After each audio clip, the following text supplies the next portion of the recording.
The first sequence this video is purely for entertainment and does not infringe on copyrights or laws. The rights to the novel and image belong to the original author. We do not claim ownership. Don't like waiting and want to listen to this fanfic in full now? Subscribe to our Patreon, where you'll find the best fanfics. Chapter 676, Interception.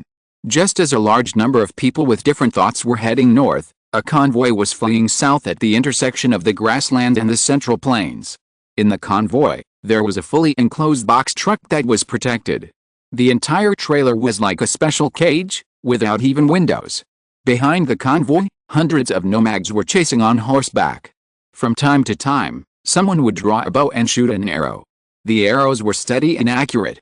The spare tire hanging at the rear of the last car in the convoy was shot through by arrows, and it looked like a target. The capture operation of the Spark Company was not very smooth. The opponent's extraordinary ability caused them great trouble. Before coming to the grassland, they expected the opponent to be very powerful, but in the actual battle, they found that they still underestimated the opponent.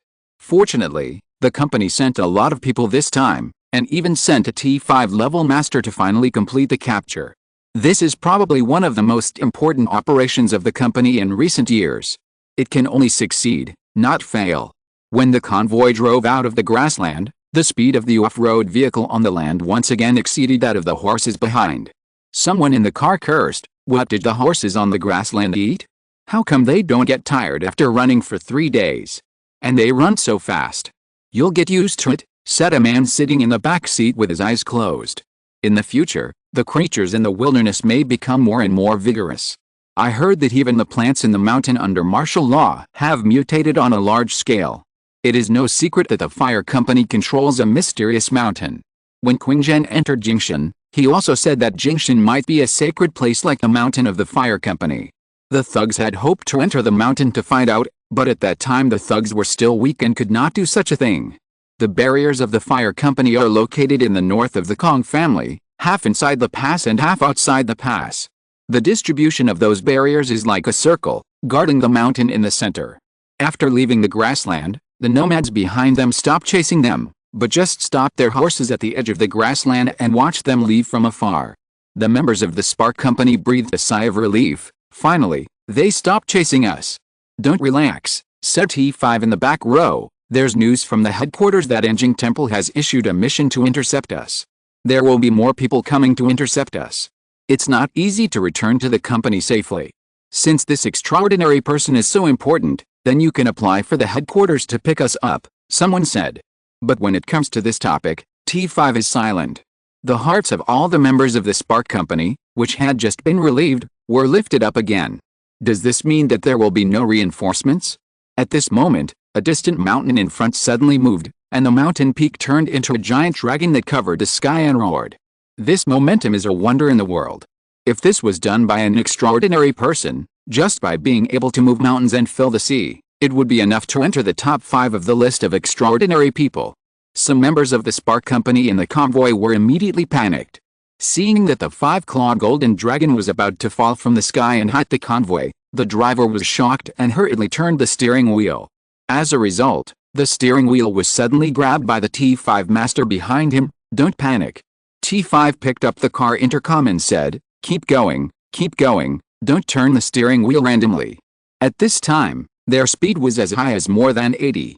If they turned the steering wheel randomly, the whole team would overturn. T5102 continued to say coldly, "This is an illusion. I repeat that this is an illusion. If this is true, then the other party doesn't have to act like this and bluff. Moreover, if it is not an illusion, we can't escape from such a supernatural person." While speaking, the 5-clawed golden dragon had already passed by at low altitude, but did not hurt the team at all. T5102 sneered, "It is indeed an illusion. Just relying on this little trick, you want to scare us away." Seeing that the Spark Company's team was not affected, the caster in the distance raised his hand again and pulled up another mountain peak to turn into a mountain-sized spotted tiger and pounced on the team. But this illusion did not succeed the first time, and it will not succeed again. Sweat broke out on his forehead, and he said to his companions, "I can't scare them, let's do it." Several people nearby had already set up heavy machine guns at the mountain pass, waiting for the convoy to enter their range. This is a formal member of Anjing Temple who came with his team, wanting to ambush the Spark Company here. This time, the reward given by Anjing Temple is enough to tempt anyone, and Anjing Temple also promised that after catching the number 001 experimental subject, they don't have to hand it over to Anjing Temple, but can deal with it on their own. In other words, they can completely receive the reward from Anjing Temple, and then sell this number 001 experimental subject to those consortiums in need, making two profits. Everyone found that Anjing Temple's action against Spark this time was just to prevent Spark from completing subsequent research after obtaining this number 001 experimental subject. As for who gets number 001, they don't care. Among the formal members of Anjing Temple, some are alone, such as the former Vanilla, and some have a stable team, such as the extraordinary person who uses illusion at the moment. In fact, his skills were quite useless. He could not defeat a powerful superhuman at all. He needed someone to cooperate with him. The assistant beside him said calmly, "As long as they enter the range, I will shoot their convoy into receive." The superhuman emphasized, "Be careful, don't damage the car in the middle, I want a living test subject." Understood. But before the convoy entered the precise range, they saw a person in the front car of the convoy open the door and jump out from the back seat. After the T-5102 jumped out of the car, his body tilted extremely for a short time due to inertia, but he didn't care at all. He kept a 60-degree angle with the ground and started running wildly. In just 2 seconds, T-5102 surpassed the convoy and rushed towards the pass where someone was ambushing. The speed was so fast that it was unimaginable. After 4 seconds, T-5102 had left the convoy behind. Every step he took would make a hole in the ground. During the running process, his combat boots broke because he couldn't withstand the huge force. "Open fire, don't let him get close to us." This is a T5 level combatant of Spark, a Dawn. The Extraordinary roared. Dusk and Dawn, these are the most common members of Spark Company for the Extraordinary, but many people know that Dusk is still not the strongest combat sequence of Spark. There is also a Dawn above it. At this time, the opponent's speed has brought them a great sense of crisis, and no 1% can survive after the opponent gets close. But at this moment, in the shadows at the foot of the mountain, someone rushed out diagonally, and actually crashed into T-5102. The people on the mountain saw that the other party was wearing a white mask. There is another chapter in the evening, it will be very late.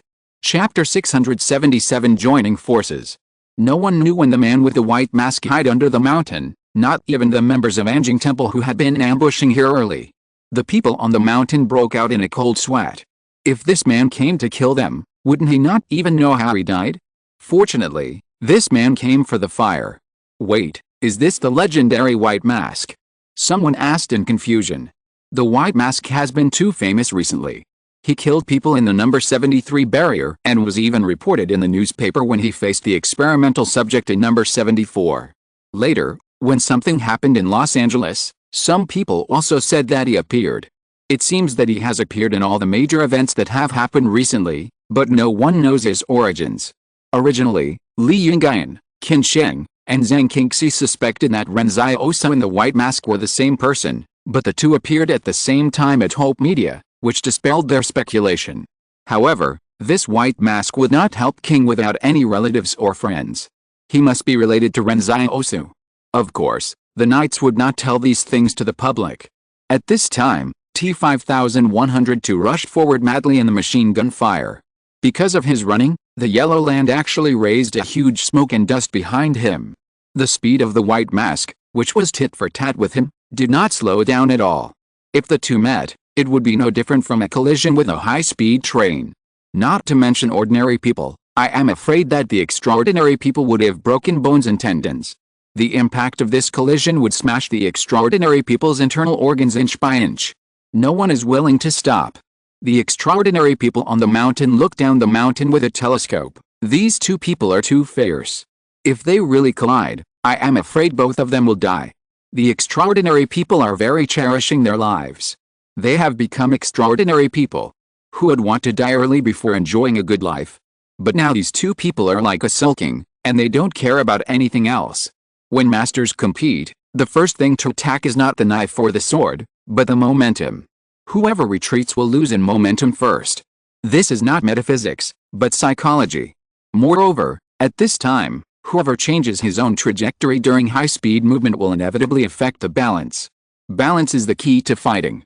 On the mountain, a professional assassin team has stopped firing and started to watch the fight between the first-class extraordinary people. In the distance, the convoy of Spark Company wanted to rush to help, but it could not catch up with T-5102's speed, and they did not dare to chase too fast. After all, there were heavy machine guns on the mountain. If these heavy machine guns were not dealt with, they would be like sending themselves to death. The speed of Xiaosu and T-5102 was getting faster and faster, but at the moment when everyone thought they were really going to collide, T-5102 suddenly dodged to the left. In the last second, T-5102 was scared. But before he could stand firm in dodging to the left, Xiaosu grabbed his clothes by the collar, and his clothes were torn. Xiaosu twisted his waist and dragged T-5102 forward quickly, like a competitive athlete throwing a shot put, and threw a living person more than 10 meters high. Many people like flashy attack methods, such as flying kicks and spiral kicks, but real fighters know that whoever leaves the ground first and loses his fulcrum first in a fight has lost half the battle. Because no matter how strong your waist and legs are, you must be down to earth to play them out. Therefore, the moment the two sides came into contact, the moment T-5102 was afraid, Xiaosu had already caught his fatal weakness. T-5102 soared into the air, and he tried hard to twist his waist to attack Xiaosu, who was following behind him, but how could Xiaosu give him a chance? Before T-5102 could adjust his balance in the air, the black knife shadow behind him had already stabbed diagonally. T-5102 ruthlessly used his left arm to block the blade, so that even if he lost an arm, he would still have a chance to land and return to the team.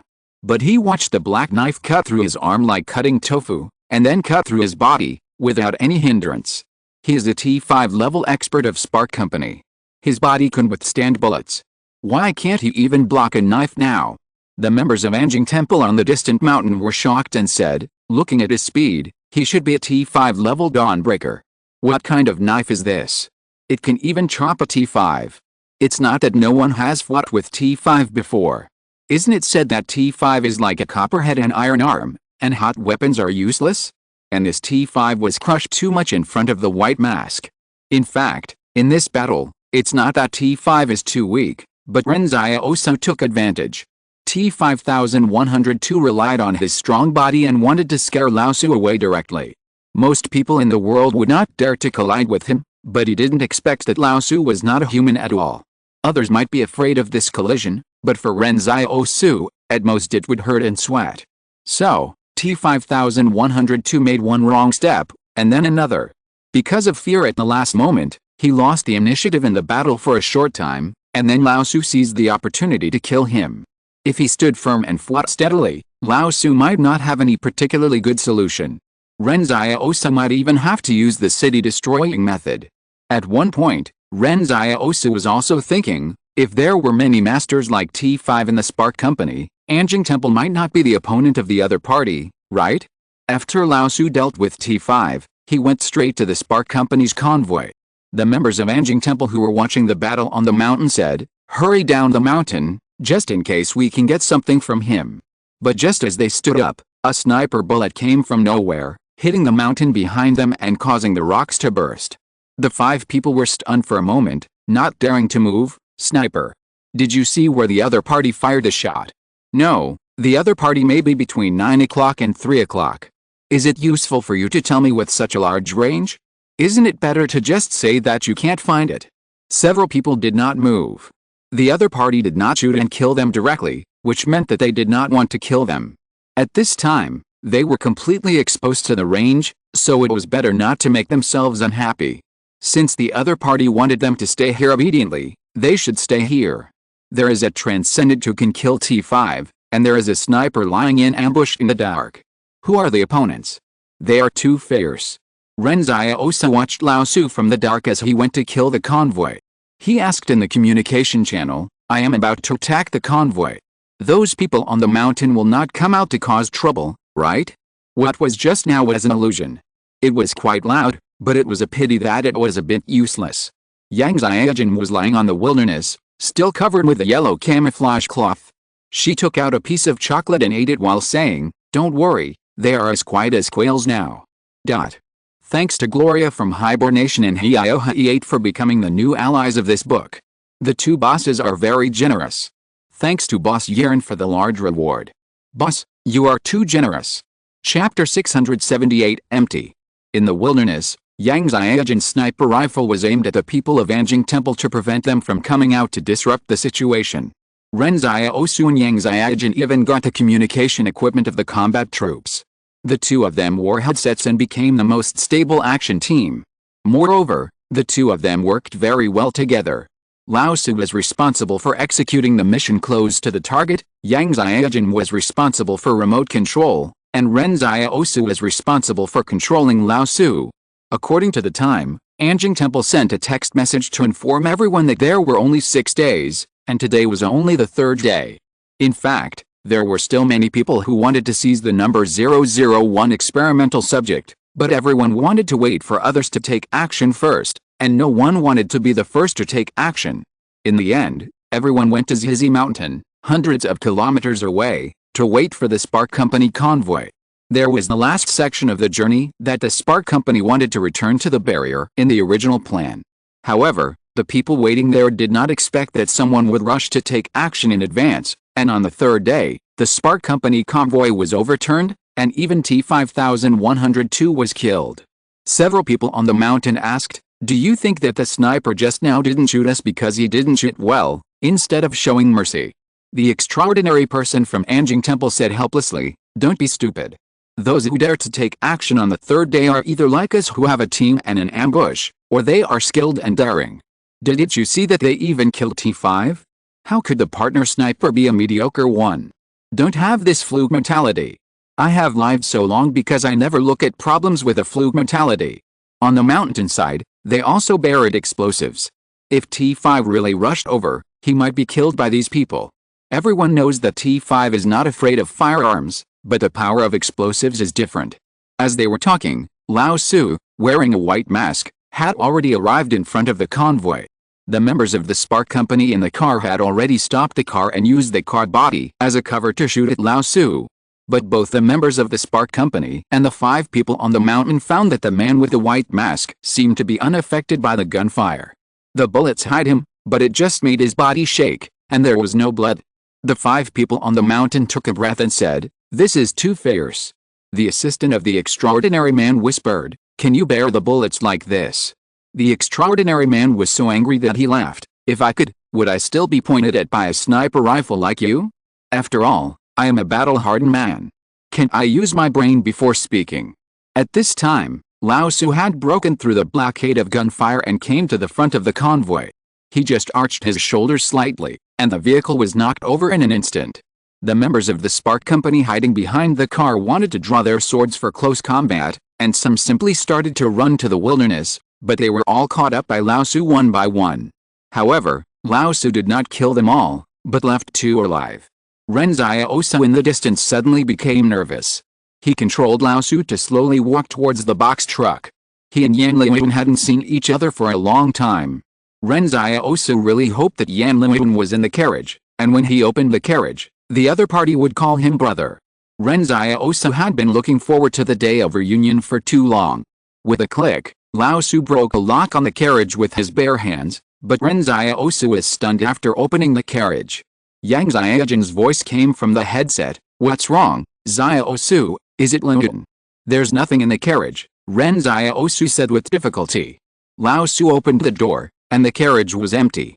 Ren Xiaosu was a little unwilling, and he even controlled Lao Su to smash the carriage open with his bare hands, wanting to see if there was any secret compartment inside. Unfortunately, there was no secret compartment. The 5 people on the mountain in the distance looked at this scene and secretly sucked their tongues. It looked like dismantling a truck, like dismantling a toy. But they were also a little confused. Why was there no one in the carriage? What's going on? Did they say the captured subject 001? Ren Xiaosu asked in confusion. Could it be that the information from Anjing Temple is wrong? No, they must have succeeded in capturing him, Yang Xiaojin said firmly. Take the living person away and we'll interrogate him. Okay, Ren Xiaosu sighed. Let's get back together. As he spoke, Yang Xiaojun pulled the trigger and shot at the 5 people on the mountain. The bullets pierced their hats and collars, scaring them to lie on the ground to avoid the bullets. After a long time, they got up and found that the other party might have left. The shooting just now was just to prevent them from seeing the other party's whereabouts. Fortunately, they showed mercy, otherwise all 5 of us would have to die here, the extraordinary man muttered. He looked at the bullet hole on his collar and suddenly found that the other party had actually knocked off a button on his collar. If this was intentional, how good would the shooting skills be? Such a combination walking in the wilderness, I'm afraid whoever encounters it will be unlucky. What should we do now? Asked the assistant. Sell the news to Anjing Temple, tell them that there is no one in the carriage, and we have all been fooled by Huazhen. This news can probably be sold for a lot of money, said the extraordinary man.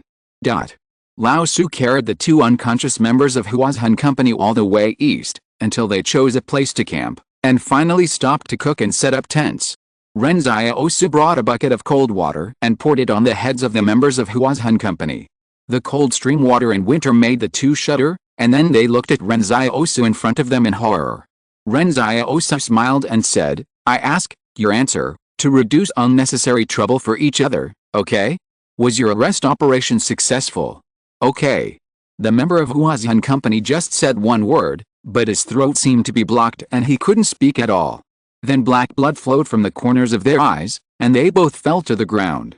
Ren Xiaosu and Yang Xiaojun looked at each other in bewilderment. Did they commit suicide by swallowing poison or something? It's more like someone left them a curse that prevents them from betraying, Yang Xiaojun said. I've heard before that there are supernatural beings with abilities similar to this. Once they are cursed, they can never betray, and the price of betrayal is death. Based on the first word he said, I guess he's going to say it's a success. Ren Xiaosu frowned and said, if it's a success, then why isn't Subject 001 in the car? It's very likely that after the successful capture, another team from the Spark Company secretly transported the subject away, and the team we met was specifically used to attract firepower. Yang Xiaojun sighed. I'm afraid there's more than one T5 level person from the Spark Company heading to the grassland this time. There are 2 more chapters to come in the evening. Chapter 679 Before the Holy Mountain. 3 days have passed since Anjing Temple sent a text message announcing the mission. Ren Xiaosu and his team have tried their best to rush here as quickly as possible. Unexpectedly, they did intercept the convoy of the Spark Company, but this convoy was just a strategy of deliberately creating confusion.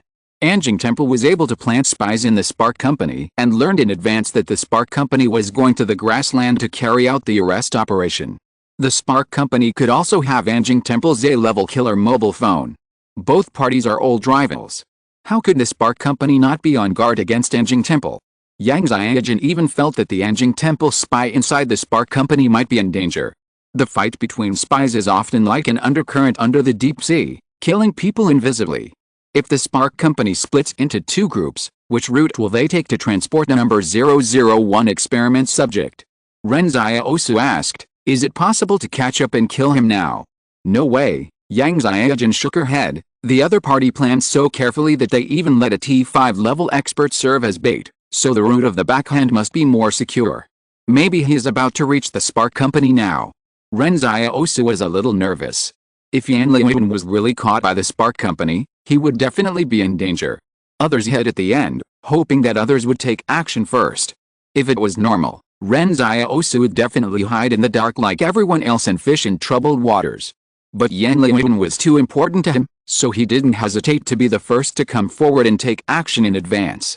Then where will the Spark Company send the number 001 experiment subject to research after it is captured? Ren Xiaosu asked. The Holy Mountain, Yang Xiaojun analyzed. Almost all the extraordinary people captured by the Fire Company were sent to the Holy Mountain, which is the legendary place where the Holy Spirit is revealed. The Fire Company has set up a research institute there, and all the roads in and out are under martial law. How many roads are there in total to enter the mountain? Ren Xiaosu asked. 7, Yang Xiaojun explained. The Holy Mountain is a whole mountain range, more than 200 kilometers deep, and every road is stationed with a whole regiment-level army. With the physique of the extraordinary people, there is no need to take the main road. Since the entire Holy Mountain is so huge, the fire can't seal the entire mountain range, Ren Xiaosu said. Are you going to the Holy Mountain? Yang Xiaojun asked. Yes, Ren Xiaosu nodded. I have reasons to go. Okay, I'll go with you, Yang Xiaojun said, but you have to listen to my advice on some things. The dangers in the Holy Mountain are not just the fire troops stationed there. In fact, those fire troops dare not enter the Holy Mountain on weekdays. Those who can go in and out are all genetic warriors transformed by the fire. Anjing Temple once sent A-level killers in, but without exception, there was no news. Yang Xiaojun continued, I know you care about Liu Yuan's safety, and I don't want him to get into trouble, but this shouldn't be a reason for you to lose your calm and caution. Everything should be planned before you act. This time we can't rush in without any preparation. As the saying goes, worry makes you confused. You have to listen to me for this operation. Ren Xiaosu pondered for a while and sighed, well, thank you for reminding me. Yang Xiaojun was not afraid of death. If she was afraid of death, she would not accompany him to the Holy Mountain. However, Yang Xiaojun knew that Ren Xiaosu could easily lose his mind because of Yan Linjun. So what she had to do was not to accompany Ren Xiaosu to act rashly, but to let Ren Xiaosu keep himself calm. That afternoon, the members of Anjing Temple who had watched the whole battle passed the news that there were no experimental subjects in the Spark motorcade to Anjing Temple. Anjing Temple also confirmed the information after receiving the news, and finally sent a text message, experimental subject number 001 has been transported to the Holy Mountain. Please confirm the execution of the mission. Anjing Temple killers assist Anjing Temple in stopping the research of the Spark Company. Reward. This time, the reward offered by Anjing Temple was higher than the reward for intercepting the motorcade before, but they did not mention the meeting place and the specific plan. It seemed that this was to prevent the Spark Company from knowing the news in advance. As for how to gather all these killers together, that was Anjing Temple's own business. I believe they have a way. When Ren Xiaosu received this message, he did not go directly to the Holy Mountain, but followed Yang Xiaojun to a city ruin more than 100 kilometers west of the Holy Mountain. This was originally a county town before the disaster. From the outside, the entire ruins were dilapidated and there was no one on the street. But Yang Xiaojun led Ren Xiaosu to turn left and right and walked into the entrance of an air raid shelter. It was dark underground. After walking dozens of meters and turning a corner, you can see the old lamp embedded in the wall of the air raid shelter, and there are two young men squatting under the lamp. When they saw someone coming in, they stood up and asked, "Where are you from?" Yang Xiaojun calmly handed over 10,000 yuan in cash and said, "Two people, come to inquire about the news." The young man took the cash and patted it in his hand and smiled, "Then you have come to the right place, but we can't guarantee the accuracy of the news. You can judge for yourself, and don't expect us to help you catch the liar." "I know the rules," Yang Xiaojun said, and continued to walk inside. The young man whistled, and a shabby iron door slowly opened in front of Ren Xiaosu and Yang Xiaojun. Unlike the deserted outside, the air raid shelter was bustling behind the door. "Black market?" Ren Xiaosu asked. "Yes," Yang Xiaojun walked inside, "but this black market is not large and there are not many people. Unlike the black market in Lucheng, the black market in Lucheng is mainly for enjoyment, with gold-selling dens everywhere, which is considered a place for some bigwigs to retire, while here is more chaotic.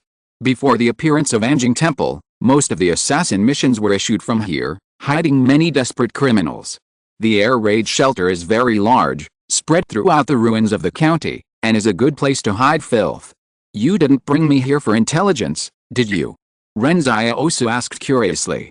"Anjing Temple has arranged quite a few people here. It can be said that a small half of the entire underground black market is controlled by Anjing Temple.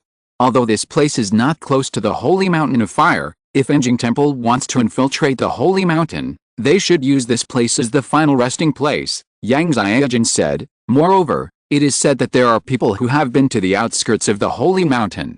It is better to have someone lead the way than to cross the river by ourselves. In other words, they have to find some people to die and explore the way for them."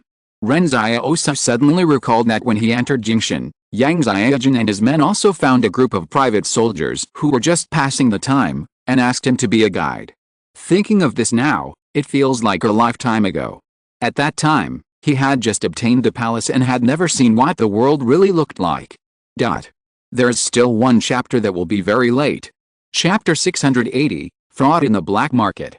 In the dim air raid shelter black market, You can see a yellow tungsten filament bulb above your head about every 10 meters or so, emitting this dim light.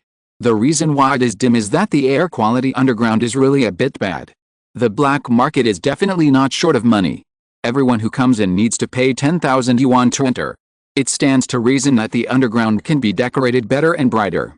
But the black market did not do so, as if it was specifically designed to make everyone survive in dim light, so that they can look down on each other and hide their identities.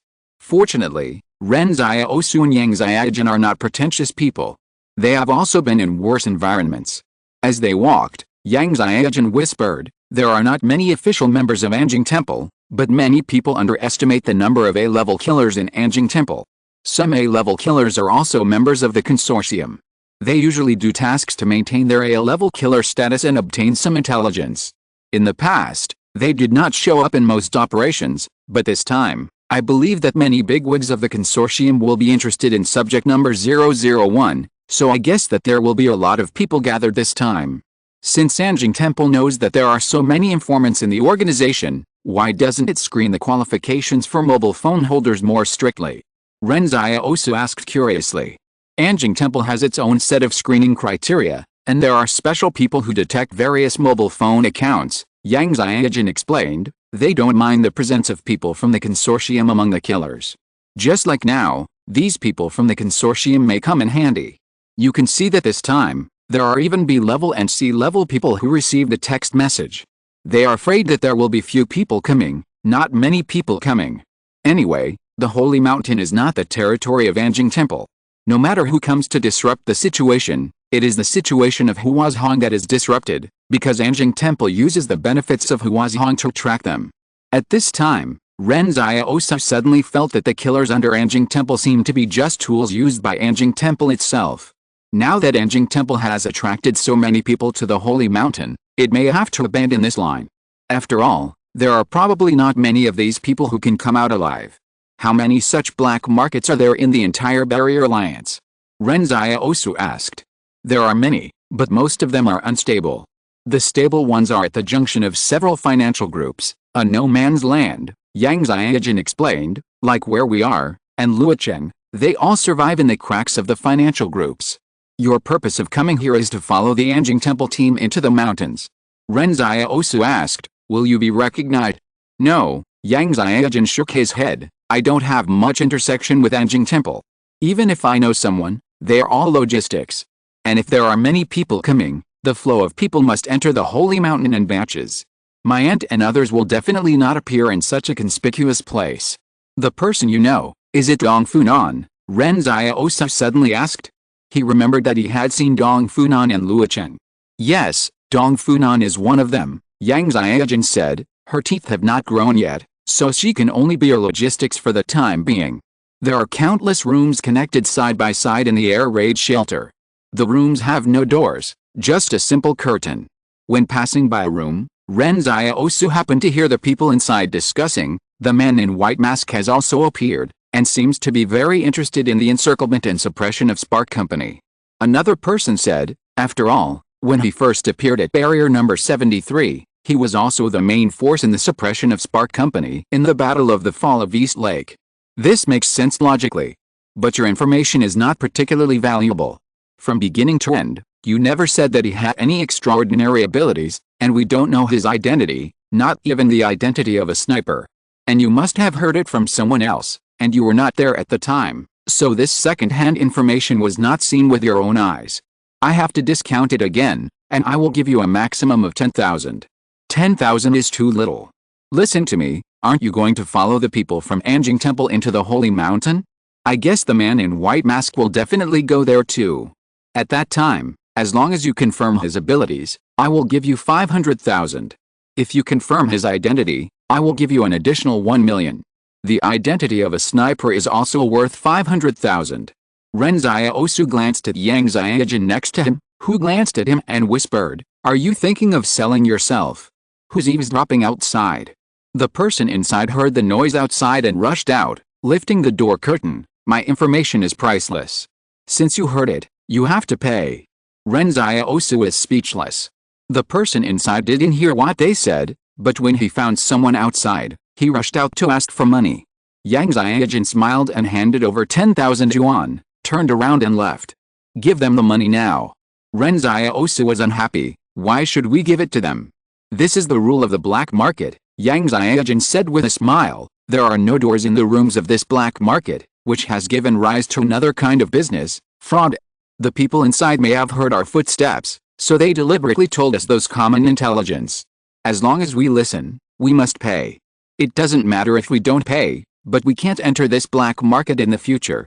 Using intelligence to fraud. Ren Xiaosu smacked his lips. It's true that there are all kinds of birds in the forest. You already know this rule, right? Why didn't you remind me?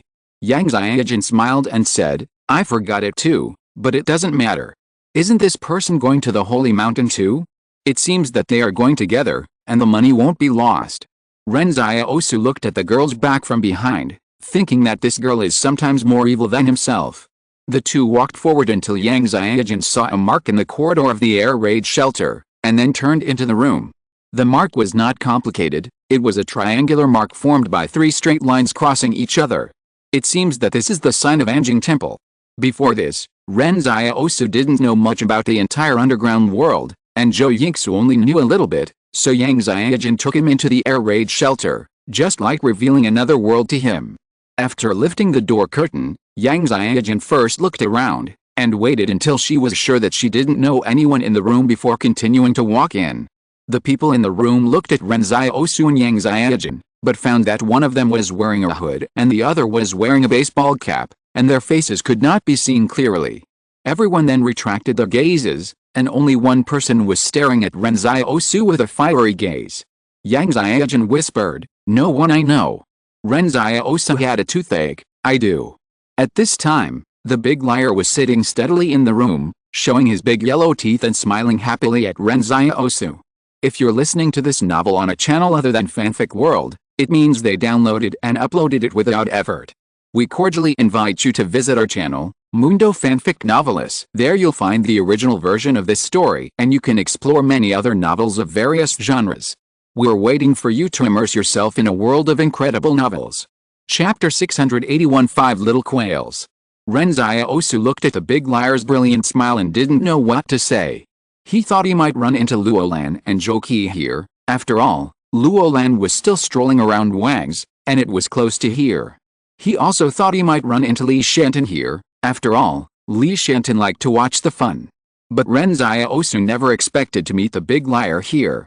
The people in the room seemed to be waiting for the members of Anjing Temple to appear, so that they could set off to the holy mountain together. Ren Xiaosu pulled the big liar out of the door and whispered, Why are you here? Don't you know it's dangerous here? The big liar laughed and said, This is my job. Such a big thing happened in the Central Plains. I have to get information for Fortress 178, right? At this time he looked at Yang Xiaojun. This must be Miss Yang Xiaojun. She is really outstanding in temperament and a perfect match for our young marshal. Miss Yang, are you interested in settling down in Fortress 178? We at Fortress 178 will allocate a house to you without paying for it. When the big liar saw Yang Xiaojun, he became interested. Now Wang Fuge was already tied to Fortress 178. If Yang Xiaojun could also go to the northwest, how could Ren Xiaosu escape? Yang Xiaojun glanced at Ren Xiaosu and said, Young Marshal. Yes, the big liar said with a smile, doesn't it sound very impressive? When Commander Zhang retires, he will be the commander of our 178 fortress. Do you want to go to the northwest even more after hearing this? To be honest, Yang Xiaojun didn't expect that Ren Xiaosu's status in the northwest was so prominent now. She looked at Ren Xiaosu with a smile and said, I haven't heard you mention it either. Why did you mention it? He was just joking, Ren Xiaosu said. Yang Xiaojun understood as soon as he said this. No wonder the big liar was so attentive. It turned out that Ren Xiaosu didn't agree. If it were someone else, he would have been so excited that he couldn't sleep. When he was with girls, he would have shown off every day, for fear that others would not know. But Ren Xiaosu was different. He didn't mention it or show off, which showed that he was very unique. But Ren Xiaosu was more concerned about other things now. He said to the big liar, I feel that Huazhong Company may have prepared a backup plan this time. It seems to be an action against Anjing Temple, but vaguely, I feel that Huazhong is doing this to solve Anjing Temple, Its longtime enemy. I have reasons to go, but you don't. I suggest you don't go. Before, Ren Xiaosu wanted to kill Huazhong and save Lin. His beloved brother was kidnapped, so he was nervous and uneasy. Ren Xiaosu was not a saint. But Yang Xiaojin's words made him start to think about this matter again. Huazhong Company obviously knew what Anjing Temple was going to do, so they prepared bait and split the troops into two groups. Now, will Huazhong Company also have a backup ambush in the Holy Mountain? Anjing Temple has already shown its cards, but no one knows what Huazhong is going to do. The big liar said, I have encountered too many dangers in my life. Marshal, you don't have to worry about me. I am a tough guy. I am also worried about you going in like this. What if something happens to you in the Holy Mountain? How can I explain to the commander and Wang Fengyan? I will be fine, Ren Xiaosu said firmly. That won't work, the big liar said in embarrassment. If I don't go, you can't go either. Ren Xiaosu was puzzled. Why? At this time, 5 people walked into the corridor of the air raid shelter. They were the 5 Aquales that Yang Xiaojin had locked with a sniper rifle. However, the other party did not recognize Ren Xiaosu and Yang Xiaojin. When they intercepted the fire, Yang Xiaojin and Ren Xiaosu did not show up. The leading extraordinary person looked at the big liar and asked, You are our guide, right? The big liar laughed and said, Yes, that's right, but let me make it clear first, I have only been to the outskirts of the Holy Mountain, I don't know the situation inside. Ren Xiaosu was completely sick at that time. Could it be that the big liar was the guy that Yang Xiaojin mentioned? The one who was said to have wandered around the outskirts of the Holy Mountain? No wonder this guy appeared here. It turned out that the big liar had not only wandered around the northwest in recent years, but also wandered around the central plains. The extraordinary frowned and thought for a while and said, No matter whether you have been to the Holy Mountain before, you must go with us all the way this time before you can leave, otherwise how can I know whether you will leak our information en route? The big liar said with difficulty, I am just an ordinary person, not an extraordinary person. If you let me enter the Holy Mountain, it will cost me my life. If you insist on me entering the Holy Mountain, I would rather not make this money. Ren Xiaosu almost rolled his eyes. He didn't believe that the big liar was an ordinary person. How could an ordinary person survive so many dangers? Now it is obviously acting. The extraordinary person on the opposite side pondered for a while and said, I will not let you enter the Holy Mountain for nothing. This team can give you extra money. As your compensation, we will add 1 million. The big liar hesitated for a long time before reluctantly agreeing. He acted the trick to the fullest, as if he was really afraid of death. For the big liar, money is not important. What is important is to make these people believe that he is an ordinary person. Disguising identities and waiting for opportunities is not the specialty of Yang Xiaojin and Ren Xiaosu. Most people in this world would choose to do so in an unfamiliar environment or team. The big liar is going to gather intelligence, not to die. At this time, the extraordinary person looked at Ren Xiaosu and Yang Xiaojin. Who are you two? Oh, we are sea-level killers. We received a text message and came here, Ren Xiaosu explained. She is my partner.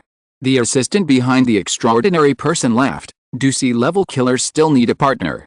Ren Xiaosu said nonchalantly, It's because I'm weak that I need a partner. Yang Xiaojin was silent on the side. Both of them have a steady and calm personality. When they take action, they are more ruthless than each other. At this time, hiding in the team, of course, the lower the profile, the better. The extraordinary person introduced himself. My name is Chang Yu. I will lead you into the Holy Mountain this time. Actually, I didn't expect that sea-level killers would also join in the fun. I hope there are not many people of your level in the team. I also hope that in the process of infiltrating the Holy Mountain, you will not drag everyone down.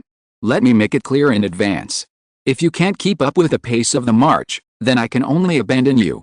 Ren Xiaosu and Yang Xiaojin looked at each other and said, Okay. Let's go into the house together. Chang Yu frowned. He was thinking that Anjing Temple didn't know what was going on. He actually sent group text messages to B level and C level. Isn't this just to cause trouble? There will be 2 more in the evening. Chapter 682 Assembly. When Anjing Temple decided to attack the Holy Mountain of the Fire Company, the official members of Anjing Temple had already set out to the designated black market to gather the killers. Cheng Yu was originally quite resistant to entering the Holy Mountain. After all, it was a strategic location for the fire company. Even if the Holy Mountain was too large and their forces were scattered, there must be a backup plan inside. If he went in rashly under such circumstances, he would probably be eaten up without leaving any residue. But some things really cannot be refused just because you want to. Now Cheng Yu found that there was a rookie like a sea-level killer in the team, which made him feel even worse. Lifting the curtain and walking into the room, Cheng Yu looked around at the more than 10 people sitting inside. Are you all here to join this operation? No one answered him. Yang Xiaojun leaned against the doorframe and looked at these people one by one, while Ren Xiaosu stood behind her and was half a head taller than her. There is something wrong with these people. Yang Xiaojun nodded, and the two did not continue the conversation. This was not a suitable place to discuss more detailed speculations.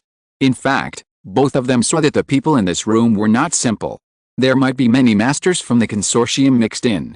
Since Ren Xiaosu and Yang Xiaojun could think of following Anjing Temple into the Holy Mountain, the masters from other consortiums would also be more willing to follow the big group to fish in troubled waters. Therefore, no one here can be trusted. The only three people who can trust each other are the big liar, Yang Xiaojun, and Ren Xiaosu. At this time, more than 10 people came outside. Ren Xiaosu turned around and saw that they were the ones who had just used intelligence to blackmail them. The other party was a little embarrassed to see Ren Xiaosu and Yang Xiaojun, but Yang Xiaojun's mouth corners were raised. How could her money be so easy to take? She said she would give the dagger to Ren Xiaosu, but she took it back. This girl is not a generous person. After everyone entered the house, Cheng Yu said to everyone, gather in 1 hour. This hour is for you to prepare supplies. We estimate that we will survive in the Holy Mountain for at least 15 days, so don't say you are not prepared enough when you are on the road. I am not responsible for providing you with any logistical support. Later, the guide will lead us to the outskirts of the Holy Mountain. After entering the Holy Mountain, no matter what your purpose is, you must listen to my command.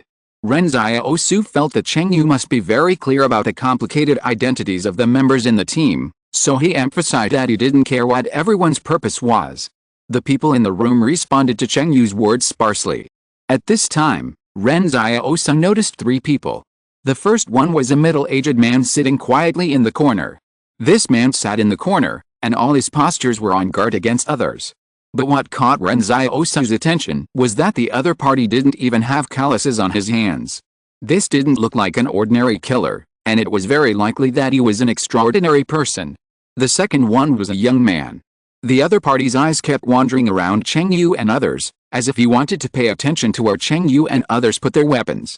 The third one was a young woman. Ren Xiaosu was just about to take a closer look. Hiss. Ren Xiaosu grinned and looked at Yang Xiaojun, who then loosened her grip on Ren Xiaosu. She whispered, "Where are you looking?" Ren Xiaosu didn't know whether to laugh or cry, but Yang Xiaojun continued, "No need to look, that woman is a transcendent." In such a small black market room, there were countless transcendents. This time, Anjing Temple was clearly going to bring masters from various forces to the Holy Mountain to disgust the fire. It must be said that Yang Anjing was also a ruthless person. Others recruited masters to achieve their own goals, but Yang Anjing managed this Anjing Temple, letting all forces take the initiative to obtain her mobile phone ownership qualifications and help her complete tasks. In the end, she threw out some bait, and those who were willing to take the bait would take the bait. Ren Xiaosu thought, maybe Yang Anjing had planned the following things when he first established Anjing Temple. After agreeing on a gathering time, Ren Xiaosu and Yang Xiaojun strolled around the black market. In addition to selling intelligence, issuing assassination missions, laundering money, and opening casinos, they also sold guns, ammunition, and amulets. The gun and ammunition sellers said that as long as there was enough money, they could even get an armored vehicle. They all seemed to have all the power. The amulet sellers said that wearing their amulets could calm the mind, cleanse sins, and bring good luck and avoid misfortune. Ren Xiaosu wondered, can this thing be sold?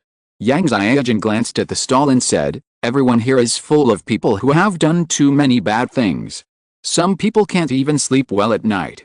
Not everyone can kill people without blinking an eye. The big liar on the side laughed. The girl our young marshal likes is really knowledgeable. You are right. There are plenty of people in the black market who are willing to buy this amulet. No matter whether they are paying a Q tax or not, They all want to make themselves feel at ease. Yang Xiaojun looked at the big liar speechlessly. She always felt that this guy was a supporting actor hired by Ren Xiaosu, not the intelligence field director of Fort 178. At this time, the big liar smiled with wrinkles on his face. Girl, how about I tell your fortune? The young marshal knows that I, a fortune teller, can see the past and the future. Ren Xiaosu frowned. Don't say the same thing as Daxing Northwest again, right? Haha, the big liar said embarrassedly. Did you guess it? I'm saying, can you tell fortunes? Ren Xiaosu asked puzzledly. You can say he can't tell fortunes, but he was the one who told Wolf King Li Qingzheng that he would meet a nobleman in his life. You can say he can tell fortunes, but he talks about Daxing Northwest all day long. He is not the head of intelligence field work, but the director of the investment promotion department of Fortress 178 and the person in charge of the talent introduction plan. The big liar sighed and said, to be honest with you, Marshal, I didn't know how to tell fortunes at first. When I was young, I hooked up with a woman. I was getting intimate with her at her house when her husband came in. To explain, she told her husband that I was a fortune teller. I just told her husband a fortune and said that he would be promoted within 3 days. I just wanted to get out of it, but I didn't expect that guy to be promoted the next day. Ren Xiaosu was stunned. Are you blessed? The big liar sighed. Later, her husband introduced many people to me for fortune telling. Gradually, more and more people came to me for fortune telling. Occasionally, when I woke up in the middle of the night, I was thinking about whether I really knew anything about feng shui. Ren Xiaosu looked at the big liar doubtfully, as if he wanted to distinguish the truth from the falsehood of his words. However, it was time to assemble. The three of them packed up the supplies they had just bought. Ren Xiaosu wanted to put Yang Xiaojun's backpack on his back, but Yang Xiaojun said that she could do it. This girl has never been hypocritical. There is another chapter that will be very late, estimated to be after 12 o'clock. Chapter 683 Black Sniper. On the road leading to the outside of the black market town. Why is the Holy Mountain called the Holy Mountain? This sentence sounded a bit like nonsense, but the big liar who heard this question became interested. He answered Ren Xiaosu, in fact, this mountain didn't have a name before. Everyone was busy surviving in this wasteland. Who had the time to remember what the mountain was called? Moreover, the topography here also changed after the disaster. Later, until Spark set up a research laboratory here and imposed martial law here, Spark Company named it the Holy Mountain. I always feel that this name has a religious meaning, and it sounds a bit awkward, Ren Xiaosu muttered. It has nothing to do with religion. The only belief in the Spark Company is genetic science, the big liar said with emotion. It's just that a few people have spread a message that this is a place where the gods appear.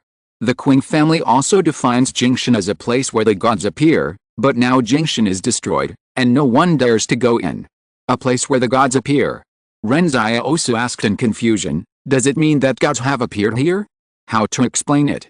That's not clear. The Spark Company is very difficult to infiltrate.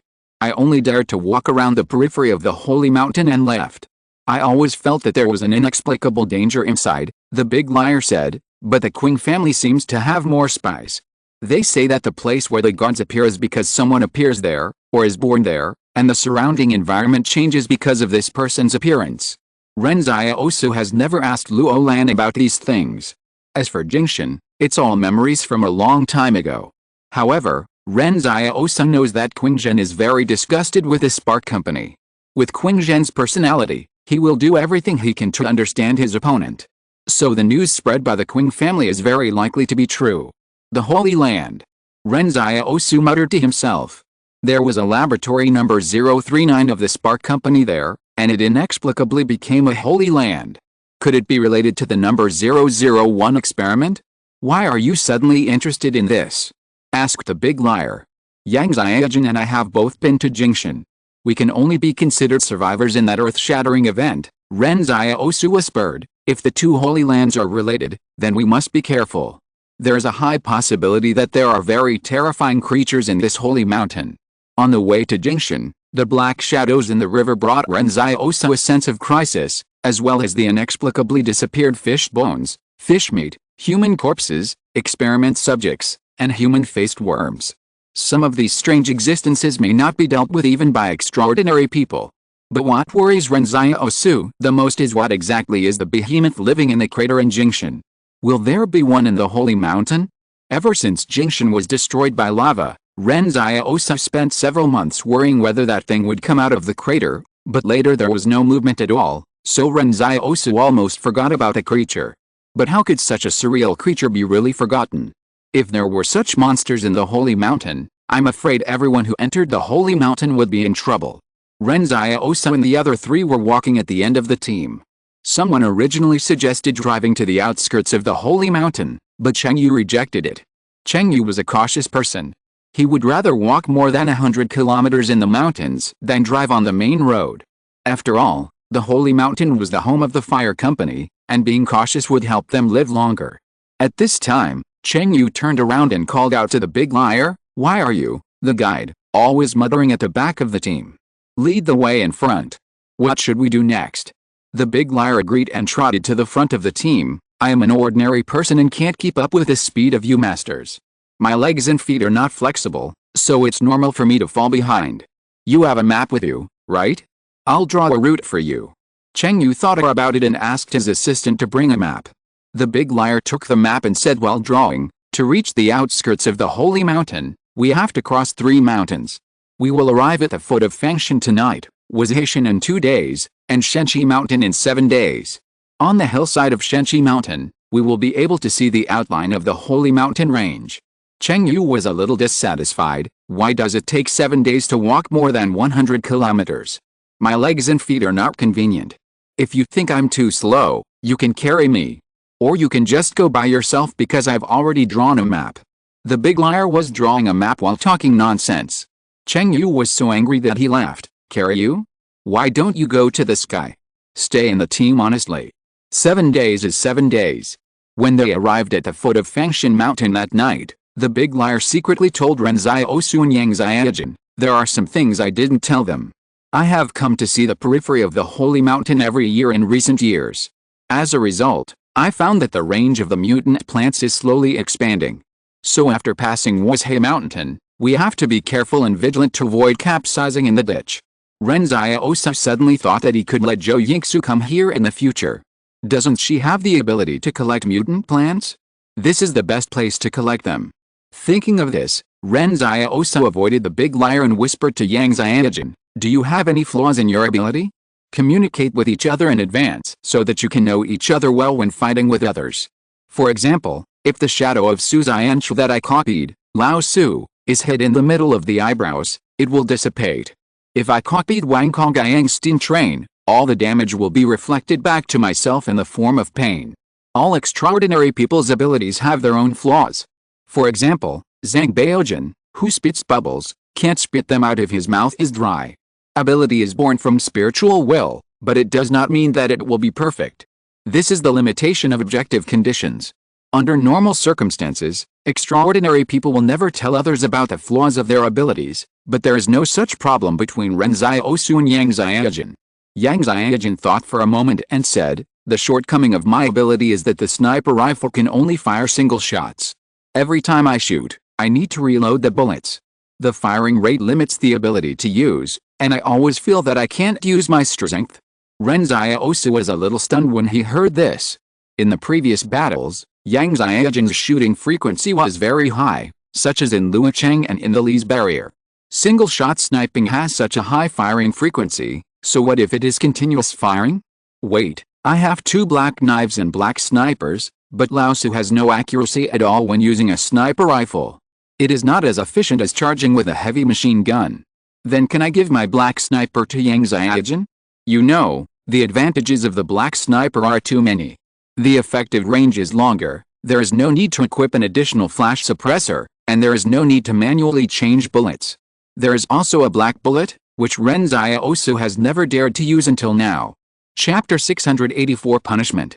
While everyone was setting up tents and preparing to make a fire to cook, Ren Xiaosu left Zhu Ayao and took Yang Xiaojin to the mountains. Cheng Yu, who was in charge of the entire team, frowned. It was only the first day and someone was acting alone. The young couple couldn't stand the loneliness. How could they just enjoy themselves when they were young? This is the time to struggle. However, Chang Yu thought about it and realized that these two sea-level killers might not be able to come out of the holy mountain. Moreover, these two people did not look like extraordinary people. No matter how hard they struggled, their achievements would be very limited. Chang Yu retracted his attention. He had to pay attention to those masters who were suspected to be from the consortium to prevent them from turning against him. However, Chang Yu finally called his assistant. "You are the best. Follow those two people and see what they are doing." The assistant nodded and said, "Okay, you can trust me to do the job." At this time, Ren Xiaosu and Yang Xiaojun had already come to another hillside. After making sure that they would not be seen by others, Ren Xiaosu said, "I can use my own ability to materialize a sniper rifle. Let me give it to you to try." Yang Xiaojun shook his head. "No, what will you use if I give it to you? I materialized two, and I can't use one of them myself," Ren Xiaosu explained. It must be said that it was a wise decision to choose to replicate Su Xianchu's ability. Shadow is not only one of Ren Xiaosu's greatest helpers, but also its linkage with the palace means that every time Ren Xiaosu unlocks a weapon, he gets a double copy, which makes Ren Xiaosu feel like he's getting an advantage. While talking, Ren Xiaosu had already taken out a black sniper from the storage space. Yang Xiaojun took it in her arms and looked at it curiously. "Why are your abilities so strange? They're like a treasure chest, with endless tricks. What are the characteristics of this black sniper?" Ren Xiaosu said, "The effective range is over 2,600 meters, and there's no need to manually reload. There are many types of bullets to choose from, and there's no need to install a flash hider. I call it a black sniper. There's no gunfire without installing a flash hider." Yang Xiaojun muttered, "Then calling it a black sniper is quite descriptive. It's very suitable for shooting from behind." "Very good." Yang Xiaojun listened to Ren Xiaosu introducing the black sniper to her.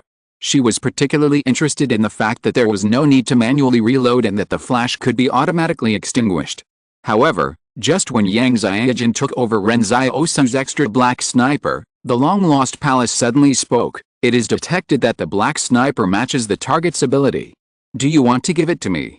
Ren Xiaosu was stunned for a moment. First of all, he was very happy that the palace finally spoke again. Secondly, the palace was particularly considerate today. It could actually give the black sniper to Yang Xiaojun directly. However, Ren Xiaosu immediately became alert. "You know, this stingy palace used to be very greedy to open up a little storage space. How could it be so generous now?" Ren Xiaosu asked in his mind, "What is the price?" "The price is that the host accepts a 7-day punishment, and the punishment is random." "Is the random punishment another trick?" Ren Xiaosu questioned. "Can't you just tell me the punishment directly?" Seeing that he would not enter the holy mountain until 7 days later, the palace probably didn't want him to get into trouble, so the punishment period was just 7 days, so this result was not unacceptable. But not knowing what the punishment was made Ren Xiaosu a little uneasy. God knows what the palace wants to do. Seeing Yang Xiaojun holding the black sniper and not letting it go, Ren Xiaosu gritted his teeth and said, "Give it to me." Yang Xiaojun suddenly frowned, and her original ability was out of control and turned into a phantom. Slowly, the phantom of the sniper merged with a black sniper. The palace actually turned the black sniper into Yang Xiaojun's ability. Ren Xiaosu was also stunned. When Su Xianchu showed off the black pot before, he thought that the black pot might have been given by him accidentally, because he always let others take the blame, so the palace compensated with a black pot. But Ren Xiaosu was not very sure at that time. After all, no one in the world can increase other people's extraordinary abilities, right? And now Ren Xiaosu is finally sure that the black pot must have been given by him. Ren Xiaosu thought the palace was magical earlier, and it was more magical than the abilities of most extraordinary people in the world. Others only have 1 or 2 abilities. So far, the most powerful person should be one person with 2 abilities. But Ren Xiaosu is different.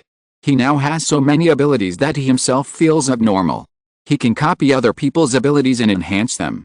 Ren Xiaosu himself feels terrible when he thinks about it. Of course, this is also the reason why he has been hiding his abilities from everyone. If this copying ability is known by others, it will be very dangerous. Now, he finds out that he can give abilities to others. Being able to give abilities to extraordinary people is like a gift from God, as if he is born at a higher level than others. Moreover, Li Shantan said that he could not hypnotize him. During the battle in Lucheng, some extraordinary people wanted to write his fate but were counterattacked. It seems that many extraordinary people will feel like they are hitting a wall when facing him. Other extraordinary people, such as Luo Zinayu, can open the shadow gate at most more than 10 times a day, but Ren Xiaosu can open it at will as if his mental power will never run out. Wang Kongyang's steam train only has 4 cars, but he has 16. If Wang Kongyang knew about this, he would be angry to death. All of this seemed to tell Ren Xiaosu that he was not an ordinary person. But Yan Liu's ability could clearly affect Ren Xiaosu. Could it be that Yan Liu was from the same class as him? Ren Xiaosu was a little confused. However, before he could think about it, the punishment had already come. At this time, the assistants sent by Cheng Yu had slowly approached Ren Xiaosu and Yang Xiaojin. He did not dare to approach them rashly. What if Ren Xiaosu and Yang Xiaojin were hiding? Wouldn't it be dangerous for him to approach them? He was on another hillside, took out a telescope and looked at the opposite side from a distance, but he was stunned at the time, and then turned back to the camp. When Cheng Yu saw his assistant coming back, he asked curiously, "Why did you come back so soon? Did you see what they were doing?" The assistant hesitated for a while and said, "I saw it, but it was so weird, I don't know how to describe it." Cheng Yu frowned. "Why, is it weird?" "Yes, it's too weird," said the assistant. The two of them were actually jumping rubber rope on the mountainside. Cheng Yu. He thought that the assistant might have seen the other party being intimate, or the two of them plotting a plan. He guessed many possibilities, but he never expected that the other party sneaked out of the camp and actually went to jump rubber rope. Cheng Yu imagined that scene and felt it was a bit eye-catching.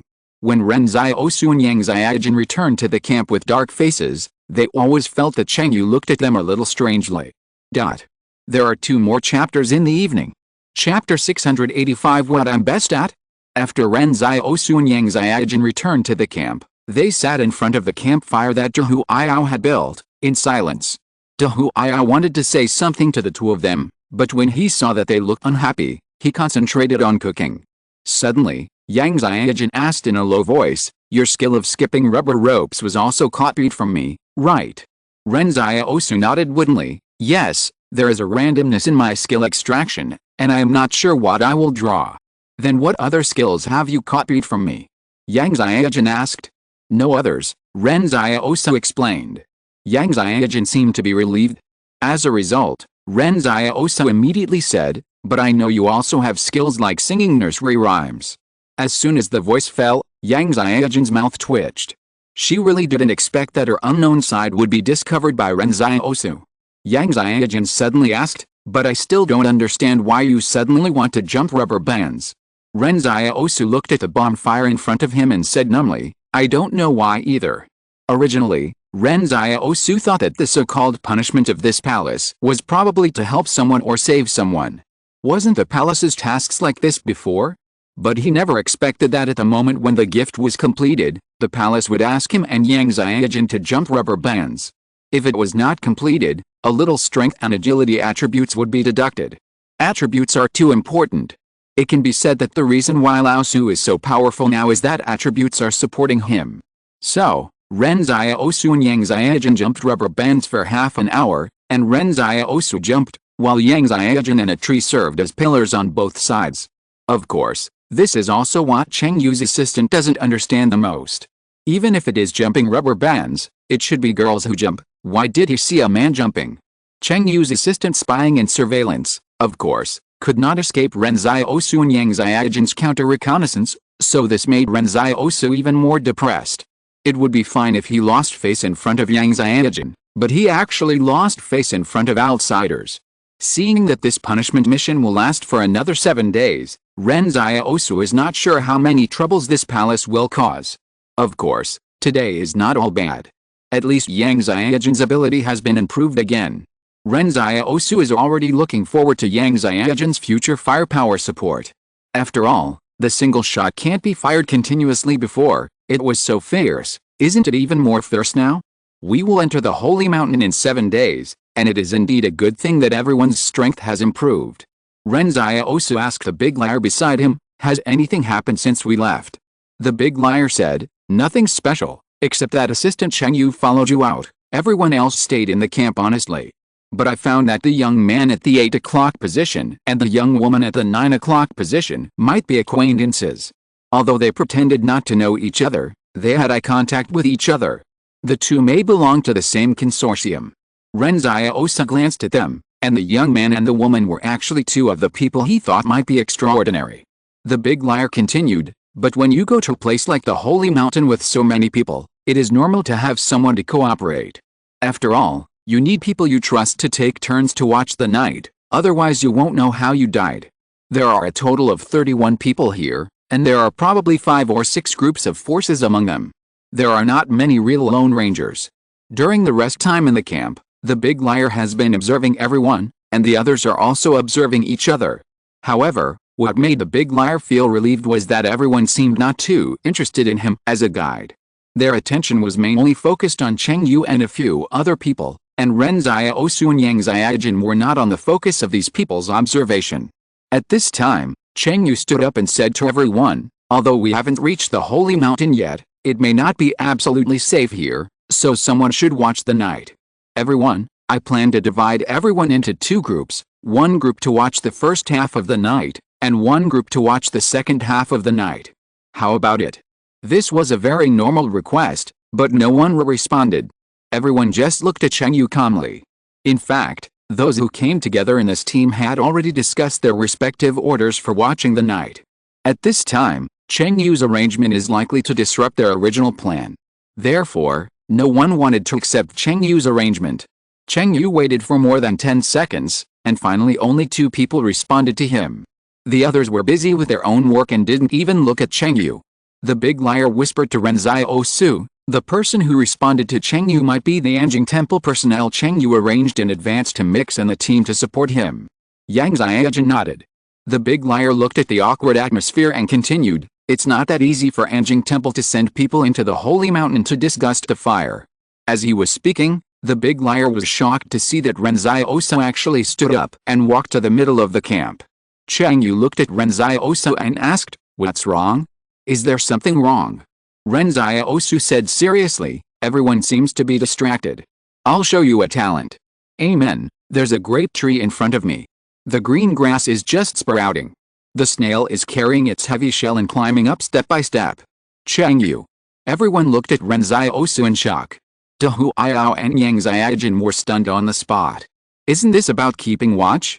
Why are you singing? Exclamation mark. After singing the nursery rhyme, Ren Xiaosu returned to sit next to Yang Xiaojun with an expressionless face. Yang Xiaojun asked in a low voice, so, have you also copied the skill of singing nursery rhymes? No, Ren Xiaosu said with a sullen face. Hu Iao tried to ease the atmosphere, young Marshall's singing is very pleasant. Okay, stop bragging, Ren Xiaosu was about to collapse. How many times a day would this palace punish him? During this journey, everyone was judging each other's strength and character based on their behavior. Few of the people present were real rookies, and they were all first-rate in terms of investigation and judgment ability. But everyone suddenly realized that they couldn't understand Ren Xiaosu. No matter how they looked at him, they couldn't understand him. However, this sudden incident helped Cheng Yu out of trouble. The atmosphere was extremely awkward just now, so he just skipped the topic of night watch. At this time, the young man in the camp who was the focus of the big liar smiled and said, since everyone is going to enter the Holy Mountain together, and will face a battle with the Spark Company in the future, why don't you all talk about what you are good at, so that we can allocate what each of you can do?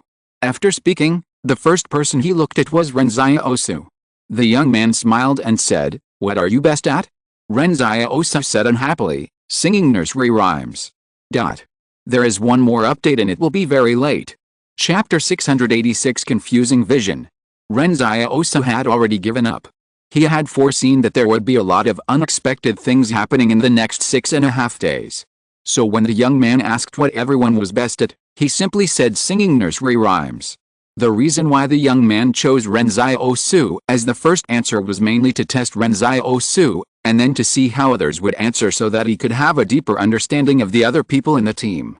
However, the question stopped at Ren Xiaosu, and the rest of the questions could not be asked at all. The young man asked Hu Iao awkwardly what he was good at. Ren Xiaosu started by singing nursery rhymes, and Hu Iao followed and said that he was good at kneading plasticine. If he hadn't taken care of everyone preparing to eat dinner, he could also say that he was good at picking his feet. This question was also left unresolved. Cheng Yu sat back on his campfire and looked at Ren Xiaosu across the swaying campfire. He was a little confused. Was this boy pretending to be stupid, or did he really have some strange hobby? Cheng Yu was sure that Ren Xiaosu was not stupid.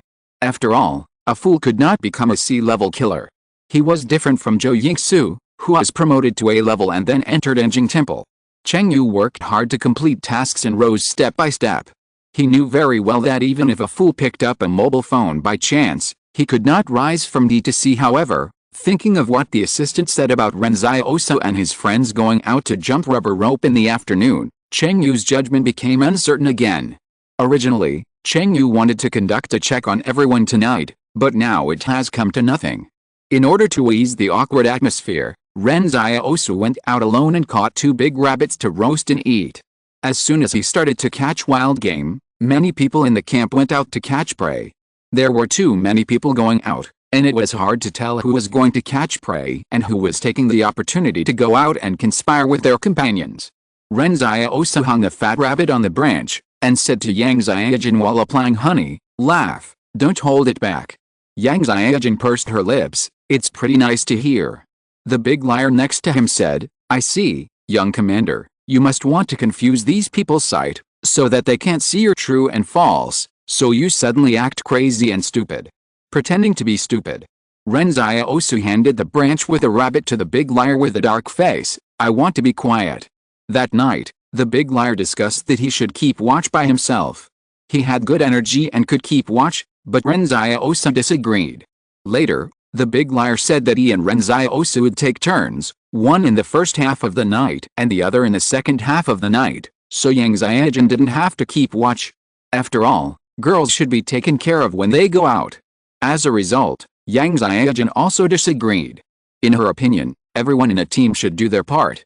At this time, there is no male or female, only teammates and companions. Later, they compromised. Today, Ren Xiaosu and Hu Iao will each guard half the night. Tomorrow, Ren Xiaosu and Yang Xiaojin will each guard half the night. The day after tomorrow, Yang Xiaojin and Hu Iao will be on guard. They take turns. In this way, there is always one person in the 3-person team who is the most energetic that day to deal with emergencies. At night, when Ren Xiaosu was on guard in the first half of the night, he paid attention to it. As Hu Iao said, these seemingly lone masters seemed to have a division of labor, and each had a night watcher. During the day, Ren Xiaosu was still wondering if there were some real lone killers among them, but now he found that there was none. Before, Ren Xiaosu was worried that although Enjing Temple had several routes to enter the Holy Mountain, these people combined might not have any impact on the Spark Company. But now it seems that those consortiums are really concerned about the matter of experimental subject number 001. Immortality. Ren Xiaosu had never thought about immortality. He always felt that for some people, living too long might not be a good thing. If a cat is not happy, then it is also a kind of sadness for a cat to have 9 lives. Ren Xiaosu does not think that those who hold power in their hands will be so happy. Tonight, Ren Xiaosu guarded the first half of the night. This time, he guarded in front of Yang Xiaojin's tent. Yang Xiaojin still put the pistol in a place where she could easily get it, but her breathing was more even and she slept more soundly. Ren Xiaosu looked back at the sleeping Yang Xiaojin. This girl must have been so vigilant because she had no one to rely on before. If you compare Yang Xiaojin's current state with her previous state, in fact, she can't even trust Luo Zinayu completely. After all, Luo Zinayu was right next to her in Jingshan, but at that time Ren Xiaosu clearly observed that this girl never really slept soundly. At this moment, the young man who asked Ren Xiaosu what he was best at got up and walked into the mountains, probably to go to the toilet. Originally, Ren Xiaosu didn't take this matter to heart, but Gong Dian's words suddenly changed Ren Xiaosu's expression. Ren Xiaosu's face turned pale, and he sat at the door of the tent. After waiting for the young man to return to the camp after more than 10 minutes, Ren Xiaosu looked up and asked, "Why did you take so long? Did you pee on your hand?"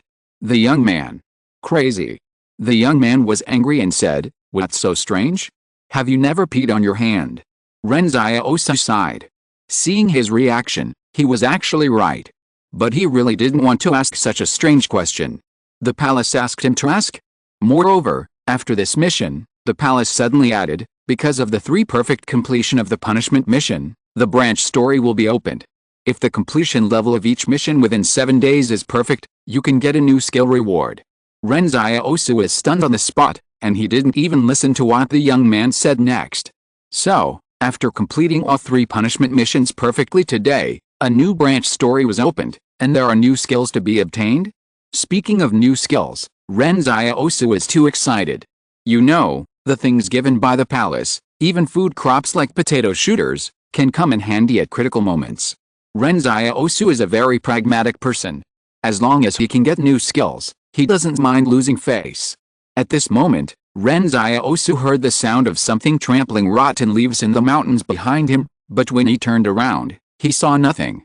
Ren Xiaosu counted the number of people in the camp. Obviously everyone was here, so who made the sound just now? He recalled what happened in Jingshan. At that time, they also encountered many strange things. The noise outside the camp not only startled Ren Xiaosu, but also many people who were sleeping suddenly opened their eyes. It seems that everyone here is not simple. Yang Xiaojun asked in a low voice, is there an enemy attack?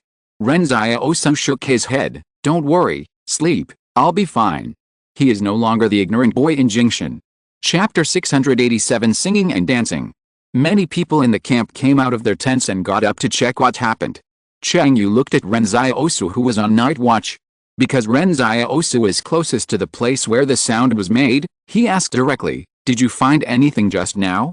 Was it someone from our camp? No, everyone in the team is in the camp. I heard footsteps, but they were very light. If there was really someone approaching, it must be a child, Ren Xiaosu explained. The assistant beside Cheng Yu got goosebumps. Where can a child come from in the wilderness in the middle of the night? I was just making a metaphor. Ren Xiaosu looked around at everyone and found that everyone frowned and looked worried. He suddenly said, seeing that you are so nervous, why don't I show you a talent? No, thank you, good night. Cheng Yu turned around and went back to the tent. Instead of listening to Ren Xiaosu's talent show here with suspicion, it would be better to go back to sleep. Ren Xiaosu smacked his lips regretfully. This time it was not the palace that issued the task, but his own enthusiasm. After all, if you want to complete the perfect level punishment task in these 7 days, you have to face these punishments with a new mental outlook. Instead of passively accepting, it is better to take the initiative. Everything is for new skills. At this time, the big liar also woke up and came to Ren Xiaosu. Are you sure that the sound just now was footsteps? Just now, the big liar was very brave to go for a stroll in the mountains, but he didn't find any footprints. This is very strange. Even if the other party's footsteps are light, they must leave some traces.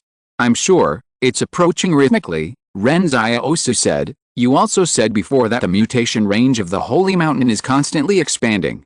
Maybe we are now close to that range, and it is normal for something to run out of it. In short, it's better to be careful. Okay, you go to sleep, the big liar said. It's my turn to keep watch. Well, call me anytime if you have anything. At this moment, everyone seemed to avoid accidents and didn't even go to the toilet. Several people planned to hold it in until dawn. Although everyone was a master who had killed people and seen blood, they still had a trace of fear in their hearts when facing a strange existence like the Holy Mountain.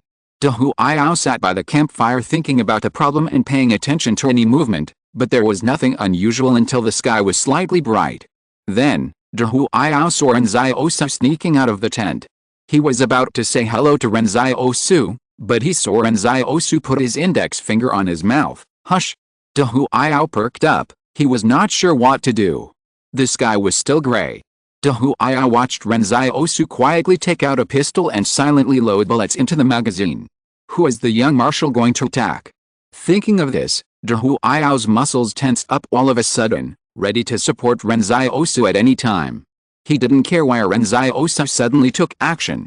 Anyway, whoever his own people attacked, he would just follow and fight, and there was no reason to talk about it. The next moment, Ren Xiaosu suddenly fired 3 shots into the sky, and then shouted, "Wake up! It's dawn!" Big liar. Wait, is this how you usually wake people up, Marshal? What's the idea? Exclamation mark. Not to mention big liar, even Cheng Yu, who was awakened by Ren Xiaosu, was confused. He looked at Ren Xiaosu's smiling face and wondered if he was sick. And Ren Xiaosu asked Gong Dian in his mind, what is the completion level of the task of waking everyone up this time? Successfully woke up 17 people, the completion level is perfect. Ren Xiaosu asked again, can you tell me what the new skill is used for? No authority to answer, Gong Dian answered without emotion. Can't you just tell me roughly which direction the skill is? Ren Xiaosu was unhappy. But Gong Dian ignored him. At this time, Cheng Yu asked with a dark face, what are you doing? It's only 6 o'clock in the morning. Ren Xiaosu bowed, sorry, I read the wrong time. Cheng Yu suddenly couldn't spit out a grudge, and his heart was a little blocked. Ren Xiaosu bowed again, I won't do it next time. After that, he went back to the tent to sleep. However, he could sleep, but others couldn't. Even Yang Xiaojin got out of the tent in a bad mood, but she also blamed Ren Xiaosu, because she guessed that Ren Xiaosu probably needed to accept some kind of punishment because he gave her the black sniper. Ren Xiaosu didn't tell her the specifics, but the time when Ren Xiaosu went crazy was just when she accepted the black sniper, so she understood that this should be the price she paid for accepting the black sniper. Cheng Yu was a little helpless. What sin had he committed? Anjing Temple arranged for him to lead another team, but he thought that this team would enter the Holy Mountain the latest, so he specially picked this team. But the result was not good at all. At 8 o'clock in the morning, Ren Xiaosu came out of the tent in high spirits.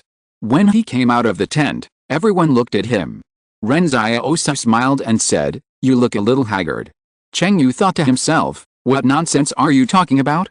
We were woken up by the inexplicable noise in the middle of the night, and we were awakened by your shooting before we fell asleep. How can we be energetic?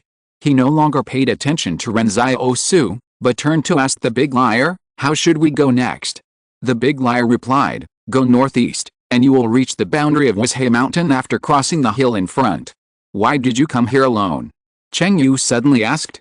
Because everyone says that the things in the Holy Mountain are valuable, and if you can find rare flowers and plants, you can sell them at a high price, the big liar explained. There are people who collect rare flowers and plants in the black market, and the price they offer is very high. Cheng Yu stopped asking questions. The people who collect rare flowers and plants in the black market are all spies of the consortium. Ordinary people have no use for those rare flowers and plants. Only the consortium will be interested in these things and use them for research. Cheng Yu glanced at his phone and said to the others, let's go. Everyone, be alert. We are the only team that will take the Wasteland Mountain and Shenqi Mountain route. If something unexpected happens, there will be no reinforcements to call for. As he said that, Cheng Yu stood up and walked towards the northeast, accompanied by Ren Xiaosu singing from time to time.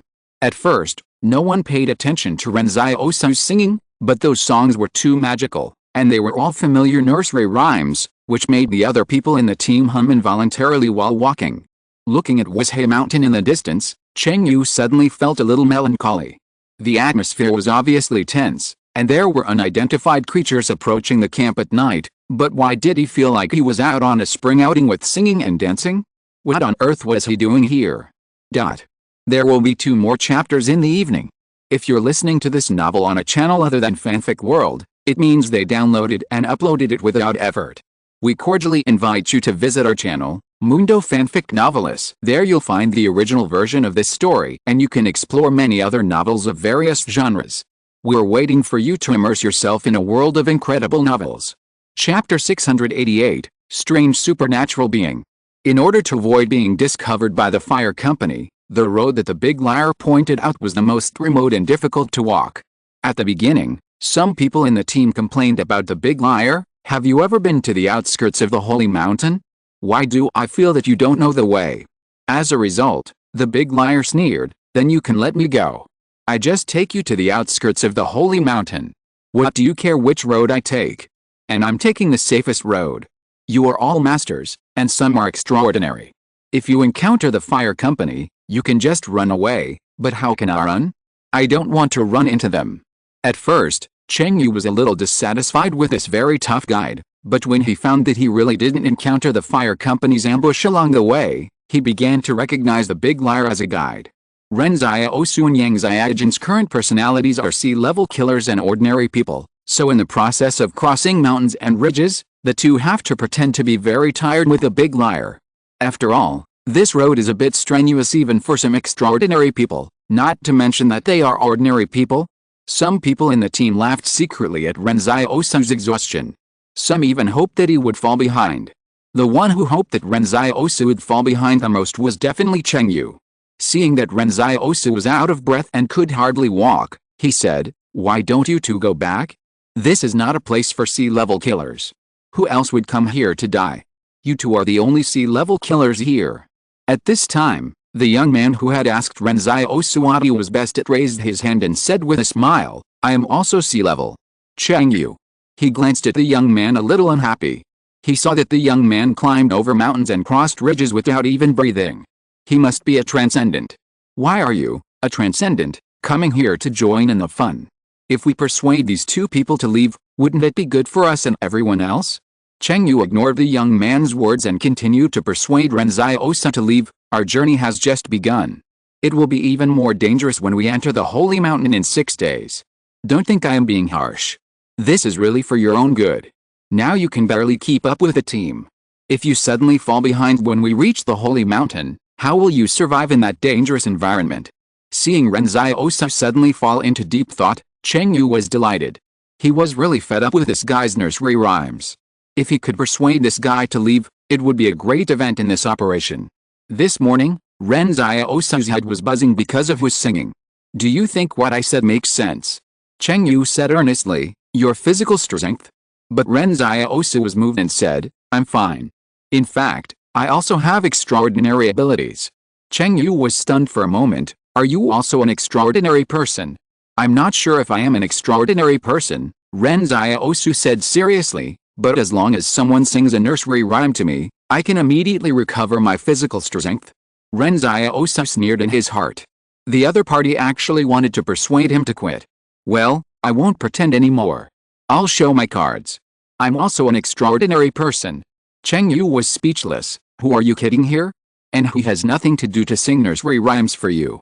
Yang Xiaojun, under the bridge in front of the door, a group of ducks swam by. Come and count them. 2, 4, 6, 7, 8.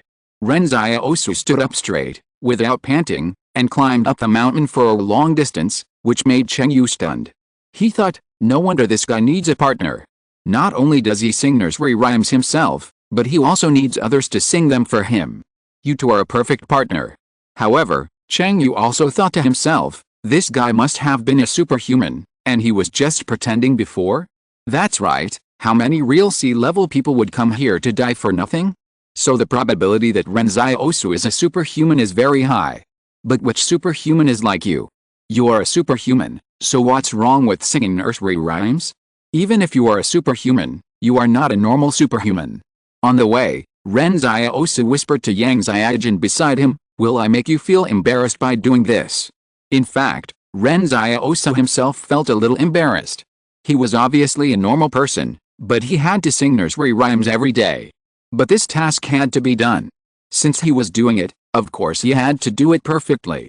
Ren Xiaosu was not too worried about other things, but he was mainly worried that Yang Xiaojun's impression of him would deteriorate.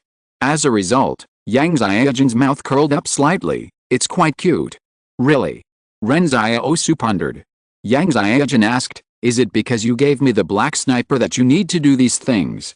Yes, Ren Xiaosu nodded. 7 days. This is the price of giving you the black sniper. Thank you, Yang Xiaojun suddenly said solemnly. She felt that Ren Xiaosu was now a very powerful extraordinary person. Before the other party gave her the black sniper, he must have known that there would be a price, but he still gave it. Most of the feelings in this world are empty words. The feelings of adults are more like a restrained transaction. No one will really do anything for others with their heart and soul. Some people say that liking is unbridled and love is restrained, but Yang Xiaojun has her own opinion. In her opinion, love is actually unbridled, and liking is restrained. Young people don't understand what restraint is, and don't understand what self-protection is, so they can love unbridled, without hesitation, and spare no effort. Adults are different. If they like someone, they will leave if they don't get a response. I approach you, and if you take a step back, I will turn around and leave. This kind of restrained feelings can't turn into love. So there is no love in the adult world, only restrained love. Now, Yang Xiaojun saw that the other party had to put down his self-esteem and act crazy because of the gift of ability. She would regret accepting the black sniper and feel the other party's heart. Yang Xiaojun said, "In the future, I will sing with you when you sing, and I will accompany you wherever you do." Ren Xiaosu suddenly felt that singing nursery rhymes didn't seem so embarrassing. That night when camping, Cheng Yu looked at the other people in the camp with a numb expression. I don't know if it was influenced by Ren Xiaosu and Yang Xiaojun or what, but someone actually proposed to organize a social event tonight. Seeing the lively performances of their talents in the camp, Cheng Yu's assistants were a little eager to move. "What are you going to perform?" Cheng Yu asked his assistant. "I can whistle. If you want to perform your talent, this month's salary will be deducted." "Okay," the assistant said a little unwillingly, and the other 3 assistants also gave up the idea of performing their talents instantly. There is another chapter that will be very late, definitely after 12 o'clock. These 2 days, I saw everyone saying that the writing is good. Why is it not in a good state? The main reason is that I can't always satisfy myself with what I wrote, so there are large sections of rewriting. Only in this way can I guarantee a little quality, so I can't update them together, and the time is a bit late. Please forgive me. I will adjust it as soon as possible. Chapter 689, The Guest Takes Over the Host. When you are on guard, you must be careful about the situation outside the camp. Ren Xiaosu reminded Yang Xiaojun before going to bed. The footsteps last night were indeed heard. It is impossible for so many people to have heard it wrong. If something happens, just shoot. The gunshot will wake everyone up. Yang Xiaojun nodded. Well, do you feel that it is very similar to when we were in Jingshan? Ren Xiaosu is stunned for a moment. We are still keeping watch for each other, but our relationship this time. Yang Xiaojun interrupted. I mean, it's just as weird. I don't know who the real enemy is. Oh, what you are talking about, Ren Xiaosu said. I think the changes here appeared earlier than Jingshan. Maybe it will be more dangerous. The place where the saints appeared, Yang Xiaojun pondered. There are only these 2 places where the saints appeared in the entire Barrier Alliance. But since the Qing family said that it was because a god was born here, why have we never seen a god? Maybe we didn't recognize him even if we saw him, Ren Xiaosu said, but I think the truth will come out sooner or later. Well, go to bed, Yang Xiaojun said softly. That night, no one slept well, including Ren Xiaosu. Everyone was speculating that if there was really something following them, it would take action sooner or later. On the surface, no one seemed to be panicking. Some people asked each other if they were afraid during the social gathering, but everyone said, ha, we are not afraid at all. But when night fell, no one drank water, fearing that they would have to go to the toilet outside the camp at night. So, that night, everyone was waiting for the strange creature to approach, whether they were on night watch or not. However, nothing happened until dawn. At this time, everyone still couldn't sleep well, because they were worried that Ren Xiaosu would go crazy and wake everyone up as soon as they fell asleep. So, Cheng Yu thought that he would sleep well after Ren Xiaosu fired a gun to wake everyone up. Just waiting like this, Ren Xiaosu didn't move when the day broke. Cheng Yu came out of the tent with 2 dark circles under his eyes. He felt that this time he had a very bad experience leading the team. Just when everyone got up and washed up, Cheng Yu came to the middle of the camp with a heavy face and said, another team has had an accident. As soon as he said this, everyone's eyes turned to Cheng Yu. Someone asked, what happened? Was the whole army wiped out? No, Cheng Yu shook his head. It was said that an unknown creature attacked people who went to the toilet at night. Only 1 person died. Everyone went out to look for him in the morning. He just found his body and his internal organs were hollowed out. Someone asked, did you see what did it? It only ate the internal organs. Is it a scavenger? Ren Xiaosu frowned when he heard this. This is probably a misunderstanding of scavengers by many people. In fact, most carnivorous animals in the wilderness give priority to eating the internal organs of their prey, because the internal organs are high in nutrients, especially high in cholesterol, and are easy to digest. They usually eat the internal organs before eating the meat. Therefore, it is impossible to determine the species of the other party based on what they like to eat. Yang Xiaojun looked at Ren Xiaosu. She knew that among this group of people, Ren Xiaosu was probably the one who knew the wilderness the best. Can you deduce anything? It's difficult, Ren Xiaosu said, and then looked at Cheng Yu. Where was he found? Are there any footprints or feces nearby? What shape is the edge of the wound? Cheng Yu shook his head. The information I received is very limited. I only know that he was found a few dozen meters outside the camp. No one heard his cries for help. There were teeth marks on his neck. He fainted instantly after being attacked. Ren Xiaosu whispered to Yang Xiaojun and Dahu Ayao, we can't see the other party's tooth marks, and we don't know how much internal organs the other party has eaten. We can only simply guess that the other party may be a solitary creature, and it is not too hungry, otherwise it should have dragged the body away and hidden it, hiding it in a cave or tree to guard it. It looks like a very powerful creature. It has no natural enemies in the wilderness, is not afraid of crowds, is patient, and will attack by surprise. But even if these are deduced, there is still no way to know what the other party is. The big liar said to Cheng Yu in a panic, why don't we turn back? Why are you still going there when it's so dangerous? Ren Xiaosu curled his lips, and the big liar started to act again. But Cheng Yu said, since you have taken the money, don't keep giving me any excuses. Just lead your way. We will not move forward today. The team that got into trouble is only more than 50 kilometers away from us. Now the higher-ups require us to merge and move forward. Anjing Temple didn't seem to expect that there would be a reduction in personnel so soon, so they simply merged the two teams to avoid dispersing their strength. That afternoon, the people who were sitting in the camp doing nothing suddenly heard footsteps. Everyone stood up and looked towards the source of the voice. A loud voice said breathlessly as he walked, how long will it take to join up with the other team? I think you guys at Anjing Temple are too cowardly. You're merging teams just because one person died. Do you have to tire us to death? Another voice said coldly, Boss Luo, if you don't want to enter the holy mountain, you can quit. Quit? Luo Lan shouted, why should I quit? I'm your sea-level killer. You sent me a text message asking me to assemble, and now you want me to quit? No way. Why are you, an ordinary person, joining in the fun? The people at Anjing Temple became more and more unhappy. The moment Ren Xiaosu heard Luo Lan's voice, he couldn't help but want to cover his face. He didn't expect that Luo Lan and Zhou were in this merged team. Moreover, others didn't know that Luo Lan was already a transcendent. Looking at Luo Lan's breathless appearance, he was still pretending to be an ordinary person. Ren Xiaosu had never seen the leader of Anjing Temple before. He looked at Yang Xiaojun, who also shook her head. When the team came out of the wilderness, the first thing that caught everyone's eyes was Luo Lan's sturdy body. However, Ren Xiaosu found that Luo Lan used to be fat, but now Luo Lan is much stronger, and even has a sense of being a sturdy man. This made Ren Xiaosu a little difficult to accept for a while. Luo Lan was stunned when he saw Ren Xiaosu, but he immediately looked away as if nothing had happened, and did not mean to greet Ren Xiaosu at all. Ren Xiaosu smiled. Fatty Luo was still as witty as ever. Without waiting for the people from Anjing Temple to speak, Luo Lan began to greet the people behind him and said, okay, we're finally here, everyone hurry up and sit down and have a rest. The people from Anjing Temple behind him looked helpless. Luo Lan actually took the lead along the way, looking like a leader, and his aura completely overshadowed everyone. Chapter 690 Who among us knows how to jump rubber band? In this operation, Anjing Temple must want to take the lead.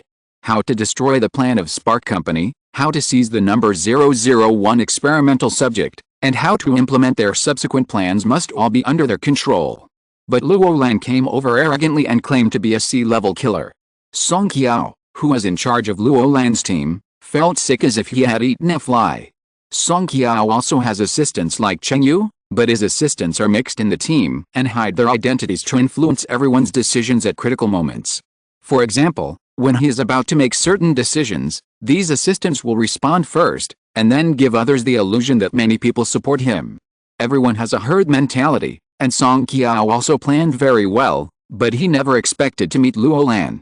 Before, Song Qiao received an order that their team had to set off one day in advance, but Luo Lan was unwilling and directly asked everyone in the team to go to the black market for healthcare.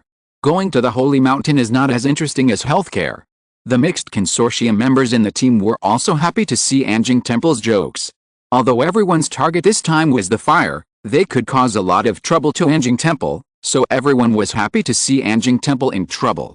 Song Qiao wanted to teach Luo Lan a lesson, and he even asked Anjing Temple if he could kill Luo Lan without anyone noticing. There were no reporters around Luo Lan now. As a result, Anjing Temple denied this idea and said that it was not time to deal with Luolan. However, Anjing Temple also replied that it was okay to teach him a lesson. Song Qiao was delighted when he heard this, and just when he was about to attack Luolan seemed to have guessed his thoughts and said directly, "Aren't you afraid that my brother will send someone to hunt you down? Others are fine, but now I remember your appearance. As long as I don't die today, you can wait for my brother to hunt you down tomorrow." Song Qiao's face turned black at the time. He kept talking about the head of the Qing family sending people to hunt him down. Could he, Song Qiao, really resist? And even if he killed Luolan, there are so many people from major financial groups here. Song Qiao can't kill everyone to silence them, right? Of course, Luolan relied on this point to be so blatant. If he was killed and no one knew about it, Luolan would run faster than anyone else. This guy is like a split personality. He is arrogant and domineering when it is safe, and he immediately admits his weakness when it is not safe. He is like two different people before and after. In fact, Song Qiao felt at one point that this operation was really a failure. They are obviously killers hiding in the dark, and hiding in the dark is the most advantageous. Now for the sake of the fire company, several members of Anjing Temple have been exposed in the open. This is of course what Cheng Yu is most unhappy about. Cheng Yu also thought secretly that this action does not seem to be in line with the character of the master of Anjing Temple. The other party always makes plans before taking action, so why does he seem a little reckless this time? Is there any plan behind that they don't know? At this time, Luolan sat down beside Cheng Yu's bonfire, and then smiled at Cheng Yu kindly. Sit down, why are you standing? Don't be so reserved." Cheng Yu's face suddenly darkened. How could this be like a leader's inspection? You are too skilled. He was about to say something, but saw Song Qiao shook his head at him with a bitter face, suggesting that he should not provoke this guy. Cheng Yu thought about it, and finally sighed and sat next to the bonfire. Ren Xiaosu, who saw this scene from a distance, was immediately amused. This fat Luo really can cause trouble wherever he goes. Why is he here? Yang Xiaojin asked in confusion. How can an ordinary person like him come here to wade into muddy waters? Does Qing have some purpose as well?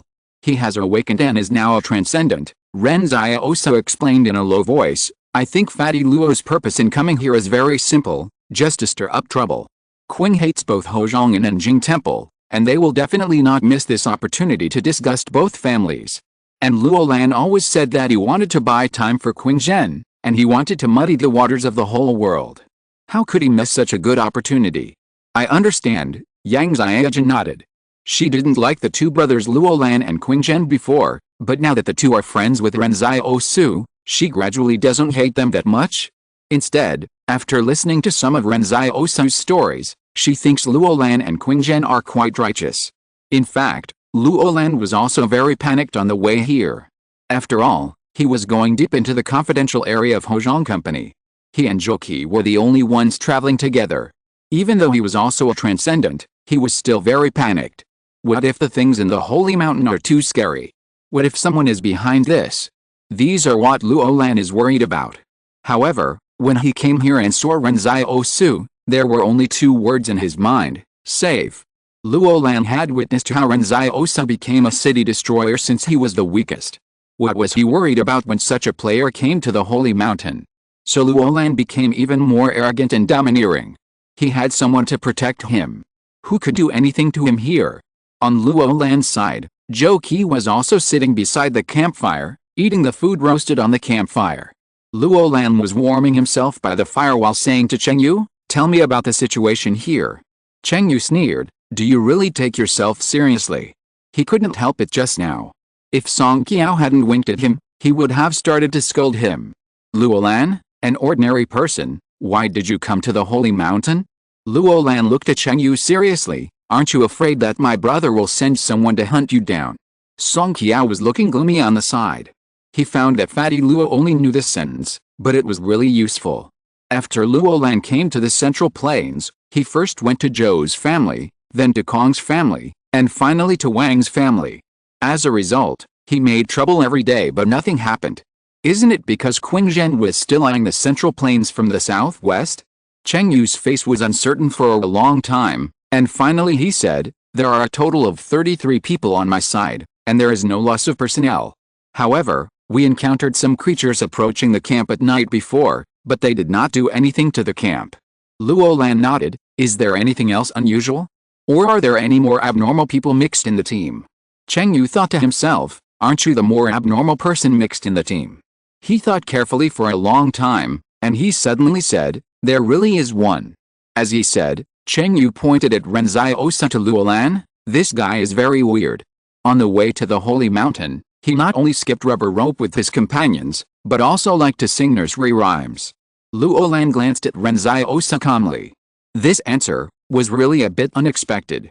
Brother Xiaosu actually had this habit. But he didn't show anything on his face, but said nonchalantly, have you recalled it carefully? What kind of abnormality is this? Although Luolan pretended not to know Ren Xiaosu, he still couldn't help but defend him. No matter how weird Ren Xiaosu was, it was Ren Xiaosu's business, and he couldn't let outsiders say anything about it. Cheng Yu was unhappy. Isn't this abnormal? The road to the holy mountain is full of dangers. How can we sing nursery rhymes? Also, who among us would jump rubber rope? Luolan, I jump. What's wrong with that? Cheng Yu. Chapter 691 Tour Guide Cheng Yu. At a certain moment, even Joki sighed that Luolan was indeed righteous. Seeing that Luolan didn't even care about his face to protect Ren Xiaosu, he said that he also jumped rubber ropes. Cheng Yu and the others fell into dead silence beside the campfire. No one knew how to respond to this. You are deliberately trying to stir up trouble. However, Luolan's stupidity has long been known to the world. Now suddenly, it feels like the rumors are not groundless. This is really stupid. Ahem, Luolan changed the subject and said, I heard that you, Anjing Temple, went to intercept the convoy of the fire company before? Why didn't you succeed? You let them escape back to the holy mountain. You are not good enough. Luolan's mobile phone was only a C-level mobile phone, so he didn't get that much information. Bringing this up, Cheng Yu finally breathed a sigh of relief. He finally had a topic to talk about. Who said we are no good? Wasn't the convoy wiped out? It's not that we failed, but the Spark Company's convoy didn't carry the experimental subject 001. It was used to confuse the site. You've sold the information, and you're still lying here with open eyes. Did you kill the Spark Company members in that convoy? Luolan chuckled. You know, Cheng Yu had sold the information at a high price a long time ago, and now almost everyone in the black market knows about it. Some time ago, many people used this information to make trouble. So, the people were not killed by Anjingsi at all. As for who destroyed the fire, Luolan had already guessed it in his mind. A sniper who could suppress 5 people and a master who could fight against a T5 level expert head-on. This kind of combination is really rare in the world, but it just so happened that there was such a combination present. Many people thought that Luolan was very fierce and reckless, but the bigwigs of the consortium knew that Luolan was bold and careful, and his brain was also good. So it was not surprising that Luolan could guess that it was Ren Xiaosu and Yang Xiaojun. Cheng Yu was choked by Luolan for a long time before saying, how do you know that they are not from my Anjing Temple? It is normal for the members of Anjing Temple not to know each other. If they are not from Anjing Temple, why would they attack the fire? At this time, Cheng Yu did not know that the 2 partners who beat the 5 of them into 5 little quails were in this camp.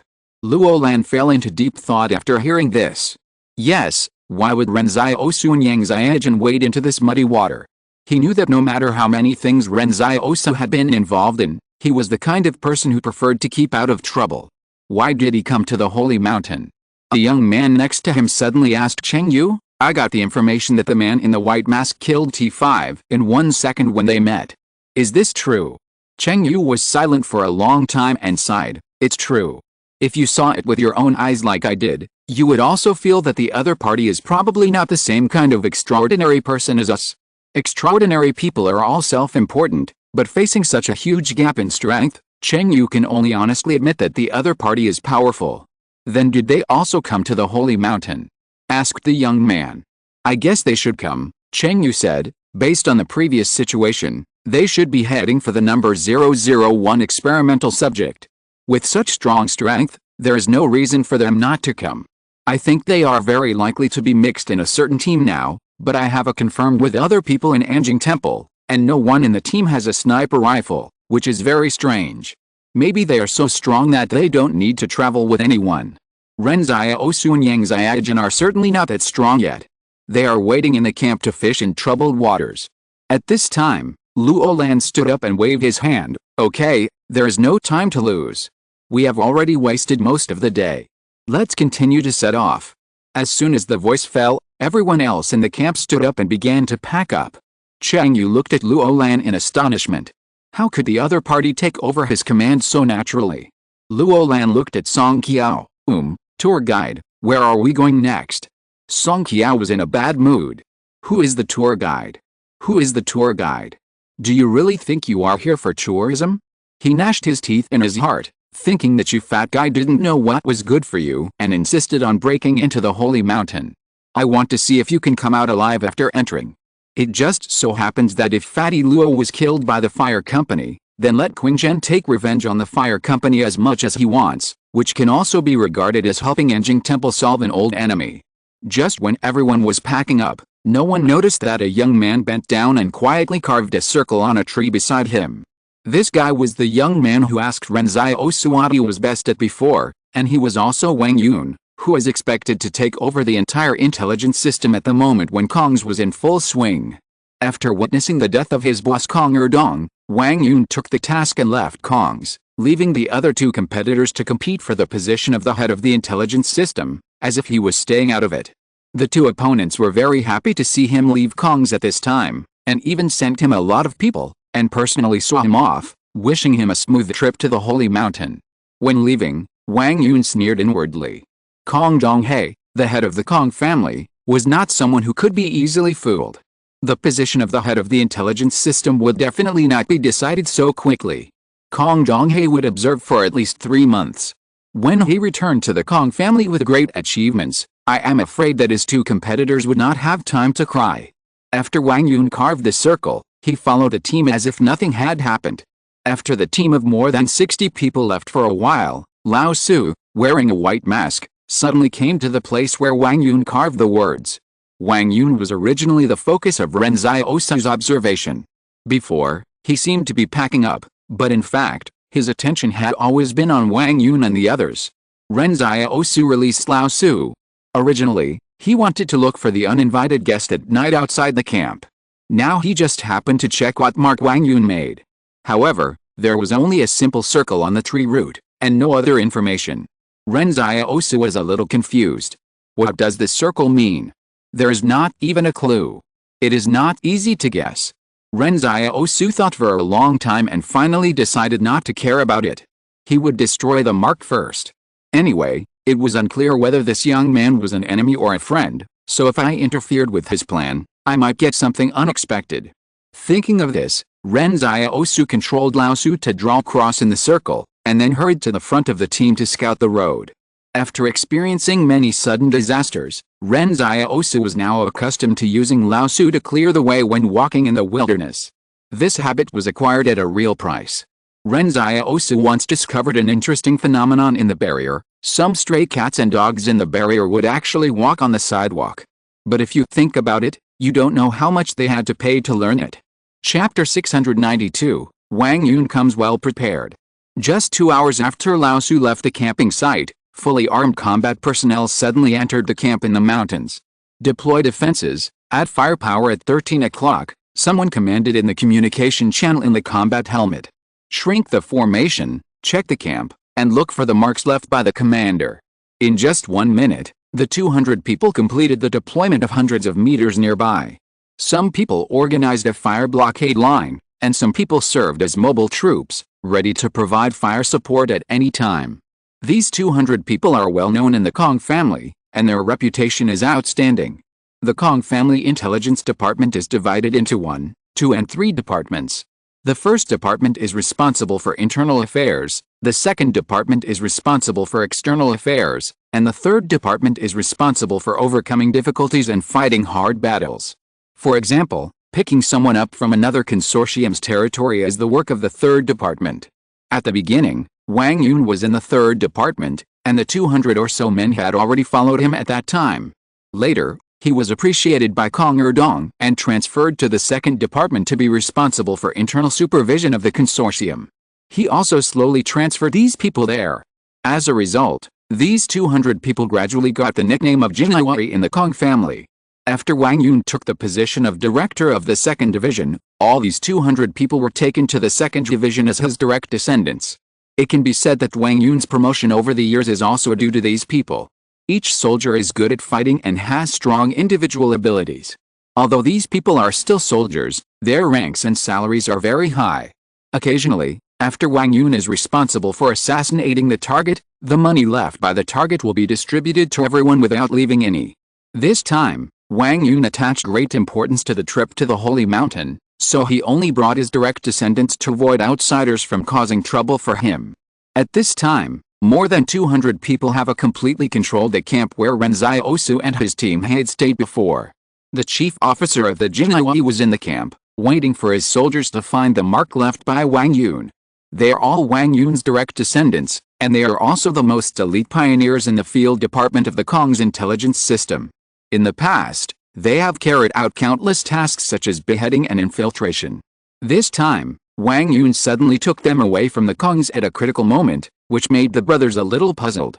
Could it be that Chief Wang Yun was going to give up the position of intelligence chief on his own initiative?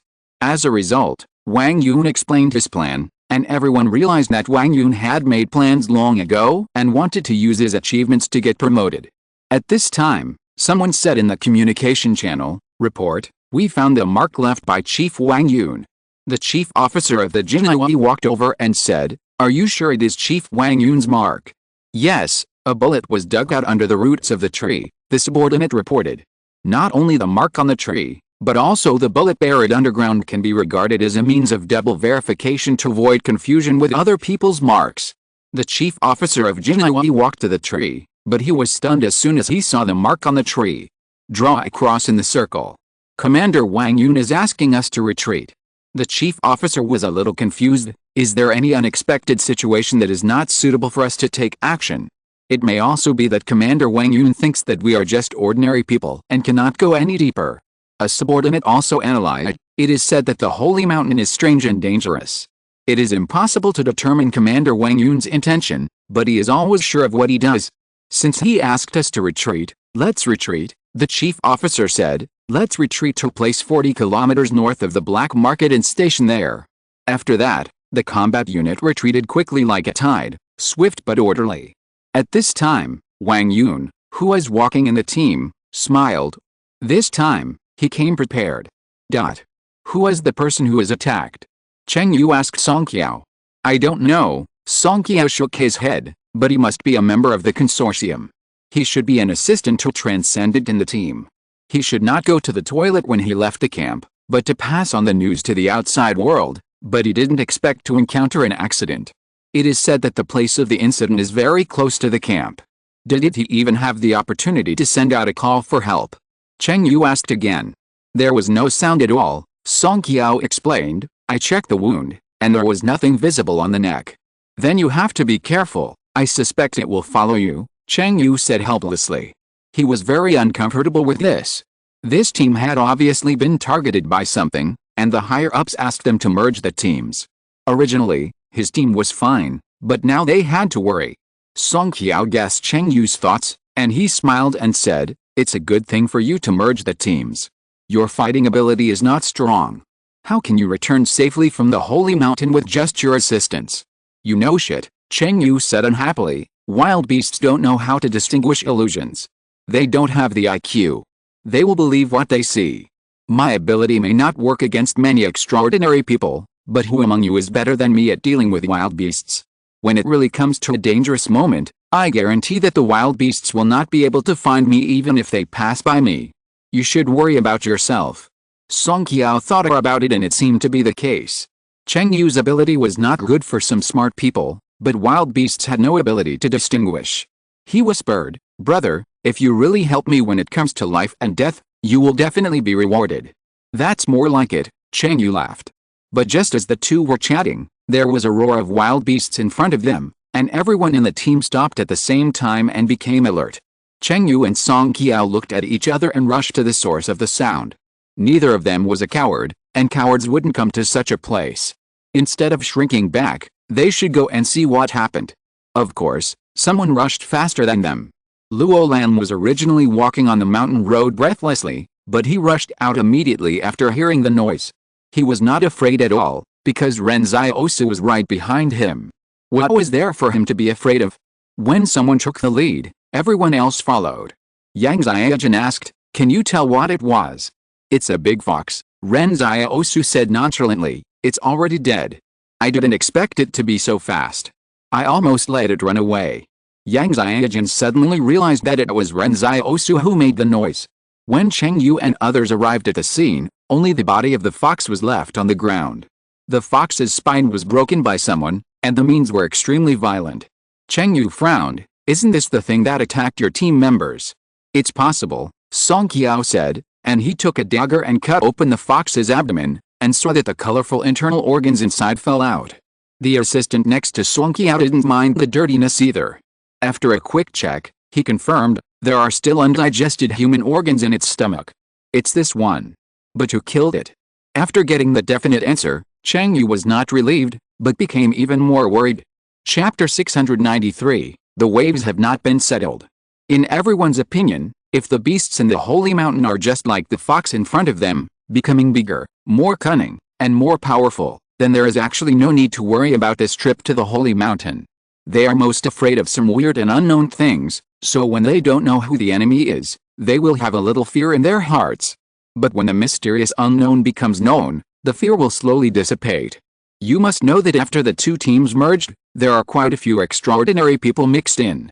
It is still very easy to deal with such beasts, as long as you're careful not to be attacked by surprise. However, who killed the fox? It can't be that someone just passed by and did a good deed, right? Could it be that the beasts in the mountains killed each other? Someone asked. No, it must be man-made, Cheng Yu analyzed. If it was a beast killing each other, then there should be clues such as tooth marks on the fox, but you see, this fox seems to have been caught by someone suddenly, and then the spine was broken with great force. Wild beasts will never kill like this. Continue to count the number of people. Cheng Yu asked to count the number of people to see if anyone in the team had left the team. When they were marching before, everyone was scattered and not all walking together. It is possible that it was done by a hidden master in the team. As a result, Cheng Yu and Song Qiao's assistant quickly counted the number of people, and there were actually 2 missing. Does anyone know those 2 people? Cheng Yu asked. Does anyone know where they went? At this time, Wang Yun on the side said, I don't know them, but I seem to have the impression that they were 2 men, one middle-aged about 40 years old, and the other was a young man, about 25 years old. Wang Yun turned to look at a young woman. Oh, that's the young man next to your tent last night. The young woman was stunned for a moment, then looked around. It's really him.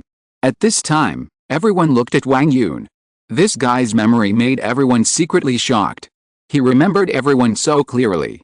Not only could he know who had left the team at a glance, but he also knew where the other party's tent was the night before.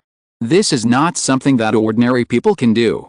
Of course, if Wang Yun was an ordinary person, he would not be able to become the director of the second intelligence department of the Kong family. When he first joined the army and the intelligence system was selecting talents, the officer in charge of talent screening took a fancy to him at first sight. At that time, every candidate had to go through an interview.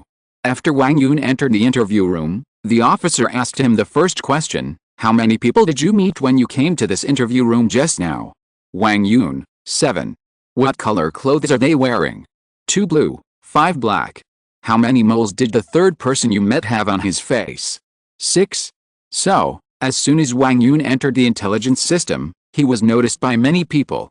This time when he entered the Holy Mountain, Wang Yun was very low-key at the beginning, and now he has confirmed that there is no one else following him except his more than 200 elites, so now Wang Yun is very confident and feels that he can show some of his abilities.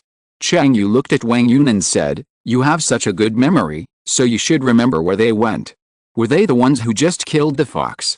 I don't think so. Wang Yun shook his head and said, they fell behind the team, and they were not close to each other. It seems that they were not together. Cheng Yu frowned and suddenly said, go back and find them.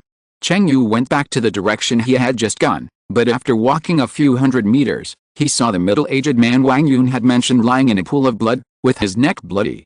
After walking a few dozen meters, the body of the young man was also found, with a wound in the same place. Everyone in the team was silent, and an inexplicable atmosphere of depression spread among the crowd.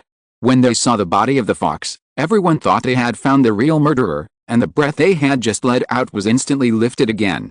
It is clear that human organs were found in the stomach of the fox. Cheng Yu's assistant asked in confusion, "Does it have a companion?" Yang Xiaojun looked at Ren Xiaosu, but Ren Xiaosu shook his head secretly and denied the statement of Cheng Yu's assistant. Wang Yun smiled at Ren Xiaosu and said, "I just saw you shaking your head. Can you tell me why?" Ren Xiaosu glanced at him and was about to answer the question, but the voice of the palace in his mind rang out, and Ren Xiaosu sighed in his heart. At this moment, because of Wang Yun's words, everyone looked at Ren Xiaosu, and then they saw Ren Xiaosu took out a rope from his pocket and started skipping rope. Ren Xiaosu said while skipping rope, "Because the wounds on the necks of these two people were not caused by fox bites. You don't have to worry about me, I will be fine after skipping for a while." Wang Yun. Cheng Yu.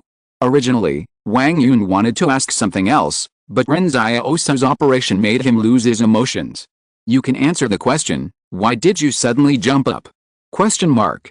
Not only Wang Yun, but almost everyone had a brief blank in their minds after seeing the weird scene of Ren Xiaosu skipping rope. Everyone even didn't care much about how the two people in front of them died. They were more concerned about why this young man was skipping rope and talking at the same time. It seems that because Yang Xiaojun understands him, Ren Xiaosu no longer feels ashamed when he completes the task. As long as the people he cares about can understand what he is doing, why should he care about other people? At this time, Ren Xiaosu was jumping rope while observing the wound of the corpse. There were no teeth marks on the wound. It was more like someone pinched the aorta of the neck with his hand, which directly caused the prey to faint, and then forcibly tore the meat off. This method was too violent, so Ren Xiaosu was not sure whether his judgment was right or not. When Ren Xiaosu was jumping rope, he was still mumbling. Cheng Yu asked in confusion, "What are you mumbling?" Ren Xiaosu glanced at him, 278, 279, 280. He stopped when he counted to 300 and asked the palace in his mind, "How is the completion of this task?" "Perfect level." "Very good." Ren Xiaosu looked around and found that everyone's expressions were very complicated. It was normal to think about it. After experiencing a series of weird things like the crisis being resolved, the crisis reappearing, and Ren Xiaosu skipping rope, everyone's nerves needed to digest what they had just experienced. Luo Lan waited until Ren Xiaosu finished skipping rope before speaking. "As you can see, we have encountered several dangers before entering the holy mountain, so the next forward formation must be tighter. Even if we go to the toilet, we must go with more than 5 people. There are only 4 women here, but it's okay. I can accompany you reluctantly. There will be 2 more updates in the evening, but it will be very late." Chapter 694, Reassured Fatty Luo. Everyone was speechless after hearing what Luo Lan said. Could they be more shameless? But someone suddenly realized, "Aren't there 5 women? Are you one of the few? There are just enough of them." Luo Lan was stunned for a moment. At this moment, he realized that he had missed Yang Xiaojun. Just because he knew the relationship between Ren Xiaosu and Yang Xiaojun, he directly filtered Yang Xiaojun out of his mind and didn't think of Yang Xiaojun as a woman. Luo Lan laughed awkwardly, "Ha ha ha, I counted wrong, I counted wrong. Is Luo Lan so thick-skinned occasionally, or is he always so thick-skinned?" Yang Xiaojun took advantage of everyone's attention to Luo Lan and asked Ren Xiaosu in a low voice. Ren Xiaosu sighed, "Always so thick-skinned. You know, when Luo Lan wanted to recruit Dong Funan, he went to their medicine hall every day. Let's be careful." Lao Su didn't even notice what was hanging around. Ren Xiaosu said, "The other party may have some way to avoid Lao Su. When it killed someone just now, even I didn't notice it." "Well," Yang Xiaojun said, "it's my turn to be on guard tonight with the Huayao. You should have a good rest and save your energy. But what's the matter with this fox? Why did we find human organs in its stomach? I guess it might be following something to eat. That thing only kills people, so it tore the prey's neck and left, and the fox ate the food it didn't want. That's why Luo Lan and his team saw that the corpse was hollowed out after death. We thought it was done by one creature, but it was actually 2. There are many symbiotic situations in this wilderness, and what?" Yang Xiaojun asked. And, if I guess correctly, the perpetrator is likely to be a person, and this fox may be the other party's pet. Ren Xiaosu frowned and said, if that's the case, it's a bit troublesome. Why do you come to such a conclusion? Yang Xiaojun wondered. Have you noticed that the fox's fur is very clean, as if it has been washed? Even wild animals in the wilderness that are particularly clean would not be so clean, Ren Xiaosu explained. Others may not have noticed this problem, but how could Ren Xiaosu, who has been in the wilderness for many years, not notice it? If this fox is really someone's pet, then if he uses Lao Su to kill the fox, the other party must be very angry, and there must be revenge waiting for all of them. At this moment, Lao Su, who was walking about a kilometer ahead of the team, suddenly turned around and saw a stone flying from somewhere in the mountains. This stone was very fast and hit Lao Su's chest like a bullet, causing Lao Su to stagger. If an ordinary person was hit like this, he would probably vomit blood on the spot, and even the extraordinary people might not feel good. But when Lao Su went to check around, he didn't find the person who threw the stone at all. Ren Xiaosu's back hurt so much that he broke out in a cold sweat. The enemy has already started to retaliate against Lao Su. I can't find its location, and I can't determine what it is. But Ren Xiaosu was at least right in his guess. The fox was indeed the enemy's pet, otherwise the enemy wouldn't be so anxious to retaliate against Lao Su immediately. How did they retaliate? What method did they use? Yang Xiaojun asked. They hit Lao Su with a stone. Ren Xiaosu explained. Yang Xiaojun was stunned after hearing this. Hitting someone with a stone, how could it be something a child would do? When they started marching again that day, because everyone was afraid, they all obediently lined up and marched forward. Not only that, Luo Lan also specially divided the team into several groups, and the groups took turns to guard the rear and the flanks. At this time, Luo Lan felt like he was back in the Qing family with new recruits, and it was quite enjoyable. You know, the combat brigade that Luo Lan once led was one of the most powerful combat sequences in the Qing family. In the afternoon, the enemy seemed to see that there was no suitable opportunity to kill for a while, so they didn't do it again. Some people wanted to leave, but how could they leave now? If they turned back at this time, they might be attacked by the monster. Without knowing what the monster was and how strong it was, leaving the team alone would be like seeking death. When camping at night, Luo Lan also arranged for each group to take turns to guard the night. He even drew a special guard area, designated the positions where the sentries must stand, and arranged when to take turns and when to change shifts. Ren Xiaosu watched silently. He found that the sentries designated by Luo Lan were very particular. Anyone who wanted to attack the camp could not escape the sight of these sentries. If something happened to the people on this sentry post, others would know it quickly. Cheng Yu and Song Qiao were a little ashamed of themselves for this matter. They were extraordinary people, but they had no experience in leading troops in battle.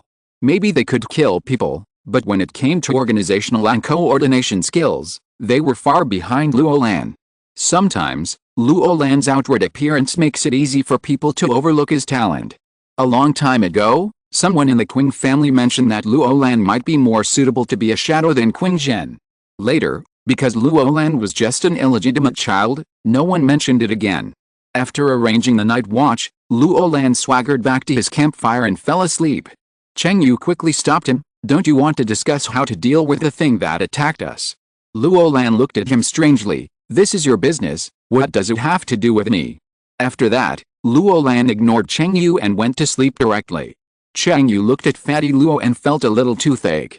He asked Song Qiao, what is this fat guy going to do? What's the point of him entering the holy mountain? Who knows? Song Qiao sighed. In just 1 minute, Luo Lan's snoring began to resound throughout the camp. His breathing was very rhythmic and refreshing. Next to Luo Lan, Zhou Qi was already sleeping soundly. Cheng Yu felt a little strange. He asked Song Qiao, wait, these two are together, right? They just sleep like this, and don't have anyone to keep watch? This fatty Luo is really not afraid of us plotting against him. They were like this before. Song Qiao was stunned. He recalled, no, when he was in the team with us before, he was very vigilant. The two of them never fell asleep at the same time. That's strange. Cheng Yu looked at the camp and said with certainty, it means that there are people in this camp that Luo Lan and Zhou Qi can trust. The degree of trust can even allow them to sleep anytime and anywhere in this environment without worrying about their own safety.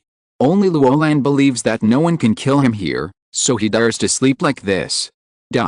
There is one more update and it will be very late. Friends who go to bed early, don't wait, read it tomorrow morning. If you're listening to this novel on a channel other than Fanfic World, it means they downloaded and uploaded it without effort. We cordially invite you to visit our channel, Mundo Fanfic Novelis. There you'll find the original version of this story and you can explore many other novels of various genres. We're waiting for you to immerse yourself in a world of incredible novels. Chapter 695, Blind Guess. Tonight, everyone was keeping watch very seriously. Of course, the team members who had different thoughts could only work together when facing a common danger. After all, everyone's goal was to enter the Holy Mountain to cause trouble, but they didn't want to die outside without even entering the Holy Mountain. There were more than 10 bonfires in the camp. Before going to bed, Luolan led everyone to collect enough dry firewood to burn for a night. Fortunately, it was winter and dry firewood could be folded everywhere. There were 9 sentry posts, and 2 people were assigned to guard each post. The trees around the sentry posts were all cut down to ensure that they had a wide field of vision. Luolan was familiar with this aspect. In his words, if you want to sleep well during the march and battle, you have to work hard during the day. This time, Luolan had already regarded the trip to the Holy Mountain as a war. Ren Xiaosu was sleeping in the tent, while Yang Xiaojin was guarding outside his tent, holding a palm-long sniper bullet in her hand. Others would play with walnuts and bracelets, but Yang Xiaojin was special. She would play with bullets when she had nothing to do. At this time, Lao Su was sitting quietly about 500 meters outside the camp, as if waiting for something. The moonlight at night was not bright, and dark clouds were floating in the sky from time to time. It looked like it was going to snow. The campfire in the camp was swaying in the cold wind, and many people in the tents wrapped themselves tightly in their blankets. A dark cloud covered the sky, and a black shadow in the mountains was constantly approaching Lao Su. It walked on the ground without making any sound. Gradually, it could vaguely see Lao Su's back. Maybe it could kill the man in front of it like it killed other humans. As Ren Xiaosu guessed, Lao Su killed the fox, so the other party focused all his hatred on Lao Su. Moreover, Lao Su was alone from beginning to end, and hunters always liked this kind of lone prey. In silence, the black shadow approached quickly, and there was a trace of joy in his heart. The human in front of him was still facing away from him. Whether the other party had discovered him or not, it was too late. In an instant, the black shadow stretched out his palm to grab Lao Su's neck, but after grabbing it, it suddenly found that it could not cause any harm to the other party. This was different from any prey it had encountered before. There was no blood spurting, and the other party was not unconscious. The figure it touched seemed not to be flesh and blood. But this was obviously a human. Ren Xiaosu in the tent suddenly opened his eyes, and Lao Su's figure sitting cross-legged on the ground bounced up. The whole person was like a more terrifying ghost. The black knife originally placed on his knees had already chopped towards the black shadow. But what surprised Ren Xiaosu was that Lao Su's knife actually missed. The monster in the wilderness was more alert and cunning than he had imagined. After discovering Lao Su's abnormality, the other party turned around and drilled into the wilderness without hesitation. The speed was not much slower than Lao Su. Lao Su chased the monster into the woods, and the monster bounced freely between the tree trunks. Destroy the city. Ren Xiaosu was determined to keep the other party here. There is no such thing as guarding against thieves for 1,000 days in this world. Who can really sleep well with such a ghost thing around? Just when the monster chose the next tree trunk as a landing point, Lao Su's speed suddenly increased, and he arrived in front of the tree and swung his knife at the monster. The change suddenly occurred, and the little monster was frightened by the black knife and screamed. Ren Xiaosu thought that this knife would definitely hit, but the other party turned strangely in the air as if violating the common sense of physics, allowing Lao Su to chop into the air. Ren Xiaosu frowned. The purpose of starting the city destruction was to catch the opponent by surprise. If the first attack missed, then the rest would be hanging. In the wilderness, 2 figures chased after each other, but the opponent's walking trajectory was too weird, and he often turned in the air, making it hard to defend. Finally, the city destruction was over, and Ren Xiaosu controlled Lao Su to stop. Many people in the camp had been awakened by the battle. Although the battle took place 500 meters away, Lao Su had broken several trees while chasing the enemy. The noise was very loud. Chang Yu lit a torch in the campfire and stood at the edge of the camp looking out, But it was pitch black outside and he could not see anything. Ren Xiaosu sat up from the tent. Yang Xiaojun asked in a low voice, "Did he kill it?" "No," Ren Xiaosu said in a low voice, "it's more difficult than I thought. I don't know why, but it can turn in the air." "Did you see what it was clearly?" "No," Ren Xiaosu shook his head, "it's too dark. I can only roughly see the outline of a primate. I can't be sure whether it is a human or not. If it is a human, then the height of the opponent should be only about 1.2 meters. At this time, Song Qiao came to Cheng Yu and asked puzzledly, "Who is fighting? Is it the person who helped us kill the fox during the day?" "It's possible," Cheng Yu said with a heavy face. "I don't know who is so bold that he is still wandering in the wilderness in the middle of the night. I don't know if he succeeded. Go out and check." Cheng Yu's assistant asked, "We have to see what the situation is before we can feel at ease." "No," Cheng Yu shook his head, "it's too dangerous to go out at this time. I would rather go tomorrow morning than capsize here. What if it's a monster that wants to deliberately lure us out?" No one around said anything. It was dark, but no one was willing to go out and take risks. Everyone's attention was focused on the darkness, discussing something. No one noticed that Wang Yun had carved a small triangular mark under the root of a tree, which meant that there was danger ahead. He wanted to remind his subordinates behind him to be careful. In fact, this was quite unnecessary. After all, his subordinates were already careful enough and retreated directly. At this time, Luo Lan took advantage of the fact that everyone's attention was not on him and secretly winked at Ren Xiaosu. He first pointed at Ren Xiaosu, then at himself, and finally at the darkness outside, meaning that, "Brother, you have to protect me. It's too dangerous outside. I'm afraid of death." Ren Xiaosu shook his head at him, and Luo Lan's face instantly became bitter. Could it be that Ren Xiaosu was not sure that he could save himself? Luo Lan began to think about life and reflect on whether he was too reckless to come to the holy mountain this time. Even Ren Xiaosu might not be sure that he could save himself, which was enough to show the danger here. Yang Xiaojun saw the two of them making faces and asked in a low voice, "What was he gesturing to you about?" Ren Xiaosu replied, "He pointed at me, then at himself, and then outside. He probably asked me if I wanted to go to the bathroom with him." I shook my head and said no. Chapter 696 Dispute. Ren Xiaosu didn't think deeply about the meaning of the gesture Luo Lan made to him, so he didn't know that Luo Lan was now in deep regret, regretting that he shouldn't have come to the holy mountain and shouldn't have been so reckless. Luo Lan fell asleep while thinking. That night, the monster didn't come near the camp again. When Ren Xiaosu slept, he still let Lao Su sit cross-legged outside the camp.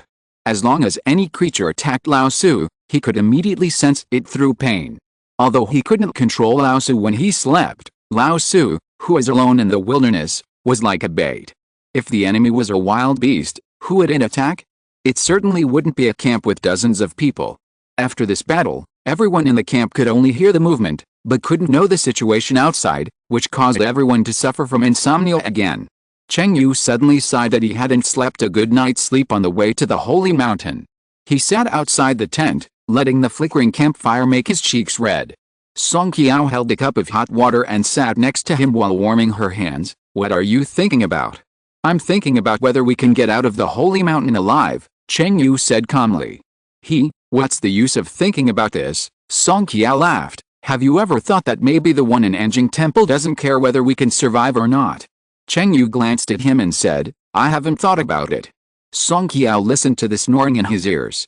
He looked at Luo Lan's tent and sighed, "I envy him a little bit. This fat Luo is really bold. If I had a brother like Qing Zhen, I would have gone to enjoy myself somewhere long ago, and I would never come here to take risks. It is said that a son of a rich man should not sit in the hall, and a gentleman should not stand under a dangerous wall. With such a prominent status, he should cherish his life very much. I don't know what this fat Luo is after." "Who knows?" Cheng Yu sighed, "but don't underestimate this fat Luo. As we said before, there must be a backup of Luo Lan in this team, and it must be very powerful." "Then wait and see," Song Qiao shrugged. After dawn, everyone hurriedly ran to check the battle scene last night without even washing their faces or brushing their teeth. The place where the battle took place 500 meters away was in a mess, but the strange thing was that there was no blood at all. Did neither side hurt anyone? Cheng Yu frowned and said, "That's too strange. The two sides fought so loudly, but there was not even a single injured person. Maybe they were both very cautious. After all, if they were injured in such a place, they might lose their lives here, Song Qiao said. At this time, Wang Yun was standing next to a tree that was cut off by Lao Su with a black knife. He looked at the neat cut surface on the trunk and was secretly shocked. How sharp a weapon must be in his hand to cut a tree trunk that was as thick as a man's embrace in half with one knife, and the cut was so neat. Not only does the weapon have to be sharp, but the person using the weapon must also have infinite manpower. A young woman next to him also noticed the cut on the tree trunk. She was surprised and said, "Have you seen such a sharp weapon?" This reminded Cheng Yu instead. He didn't know whether others had seen it or not, but he had seen it. When Lao Su killed T-5102, he also sighed that even a T-5 could be cut off with one sword. How powerful the weapon must be. This kind of weapon is not something that everyone can get. Therefore, Cheng Yu realized at the first time that the person fighting here last night might be the white mask he had seen. "I have seen someone who can do this," Cheng Yu said in a deep voice. "You all know that someone intercepted the convoy of the Spark Company before. I saw with my own eyes that the white mask cut a T5 master in half with one sword." "You mean, the one who fought here last night was also the white mask?" Wang Yun asked in confusion. "But why did he appear here?" At this time, Cheng Yu looked at Luo Lan. "Does Boss Luo have any opinions?" "No," Luo Lan cursed and said, "Fighting is the business of you extraordinary people. I am only responsible for the general direction." Cheng Yu immediately wanted to curse. "Who needs you to be responsible for the general direction?" He looked at Luo Lan unhappily. "Then tell me, what should we do now?" Luo Lan thought for a while and said, "Why don't we retreat? I feel it's too dangerous here. Anyway, I'm still young and don't need things like Subject 001 to prolong my life. The bosses behind you all regard this subject as Tang Monk's flesh, as if eating him can make them immortal like him." At this moment, Luo Lan was thinking that even Ren Xiaosu couldn't save himself, so why should he stay here? What he didn't know now was that this was just a beautiful misunderstanding. The winks in real life are definitely not as magical as in works of art. Luo Lan continued to persuade, "You must be sent by various consortiums, but think about it, you are born and die here, but in the end you get the possibility of immortality for others. If your boss becomes immortal, will you be in pain?" Wang Yun glanced at Luo Lan. Wasn't he worried that his boss Kong Erdong would live too long, so he watched Vanilla accidentally kill the other party? But Wang Yun couldn't leave. He had to capture Subject 001 this time. Even if he couldn't, he had to get the other party's genetic sample, so that he could gain a foothold when he returned to Kong's. In fact, it was a bit risky for him to leave Kong's now. After all, the two competitors who stayed in Kong's must have deliberately eliminated dissidents. If he didn't return with great achievements, he might not even be able to be the director of the second division. Wang Yun said, "We are here, why should we leave? And the white mask is obviously going to enter the holy mountain. With such a strong man, what do you have to worry about?" Luo Lan pouted and said, "You are talking as if you know each other. When they start killing people, you will die anyway." On this battlefield, Luo Lan and Wang Yun actually quarreled. One wanted to retreat, and the other wanted to enter the holy mountain. The others were happy to watch the fun and wait for the two to argue for a while before making any comments. But Ren Xiaosu spoke up at this time. He still had to go into the mountains to rescue Yan Liun and had no time to waste time here. "Stop talking nonsense and keep moving forward." Cheng Yu was immediately happy when he saw Ren Xiaosu speaking, and even started to stir up trouble with Luo Lan. He said, "You are talking nonsense." Luo Lan paused and looked at Cheng Yu. "I was talking nonsense, what's wrong?" Cheng Yu. But at this moment, Cheng Yu's eyes suddenly changed when he looked at Ren Xiaosu. He suddenly realized that Ren Xiaosu was the thigh that Luo Lan relied on. There are still 2 chapters tonight, it will be very late. Chapter 697 Divine Pond. Since last night, Cheng Yu and Song Qiao have been suspecting that Luo Lan has another big shot on the camp, but he never expected that this big shot would be Ren Xiaosu. If this person was someone else, such as Wang Yun, or anyone else, Cheng Yu would have a sense of superiority in hiding, as if he had mastered Luo Lan's trump card. But when he found out that the other person was Ren Xiaosu, the unique temperament of the other person made him a little suspicious, and then a series of questions came up. Did he see it wrong? Was he blind? Was Luo Lan blind? Could it be that Luolan deliberately set up a trap? Cheng Yu wondered in his heart. Luolan has always been a very delicate person. Although he looks careless, he has never done anything to expose his trump card before. So Ren Xiaosu pretended to be crazy and stupid, and he also pretended to be crazy and stupid to make everyone think that the two sides were in the same group, so that when the critical moment comes, someone can share the hatred for him? Even further hide his real teammate. Cheng Yu suddenly felt that he had realized it. But no matter what, Ren Xiaosu's importance in Cheng Yu's eyes suddenly rose sharply. No matter which of his guesses was correct, Cheng Yu felt that he could no longer look at Ren Xiaosu with the same eyes as before. In fact, when Luolan saw Ren Xiaosu, who had always been hiding in the back, stand up and decide to move forward, he understood that Ren Xiaosu must have something very important to do when entering the Holy Mountain. Moreover, Ren Xiaosu had already made some judgments about the people in the team. At least the people in this team would not pose any threat for the time being. Although there was a big problem with the tacit understanding between the two, Luolan's brain was quick. He figured out the details in an instant, and then stood up to support Ren Xiaosu's decision. Pack up your things and move on. Luolan waved his hand, and then he said to Wang Yun, only those who are afraid of death dare not continue to enter the Holy Mountain. If you are afraid of death, stay alone and don't affect us. Wang Yun stood in place, and suddenly felt that Luolan's words seemed to have some problems. Wait, weren't you the one who said to retreat at the beginning? Exclamation mark. But Luolan had no intention of staying to continue arguing with him. Instead, he turned back to the camp, packed up his things, and took the lead. Guide. Where's the guide? Luolan shouted in front of the team. Big Liar ran over happily. Here. Which direction should we go next? Luolan asked. Are we following the original plan? Big Liar asked.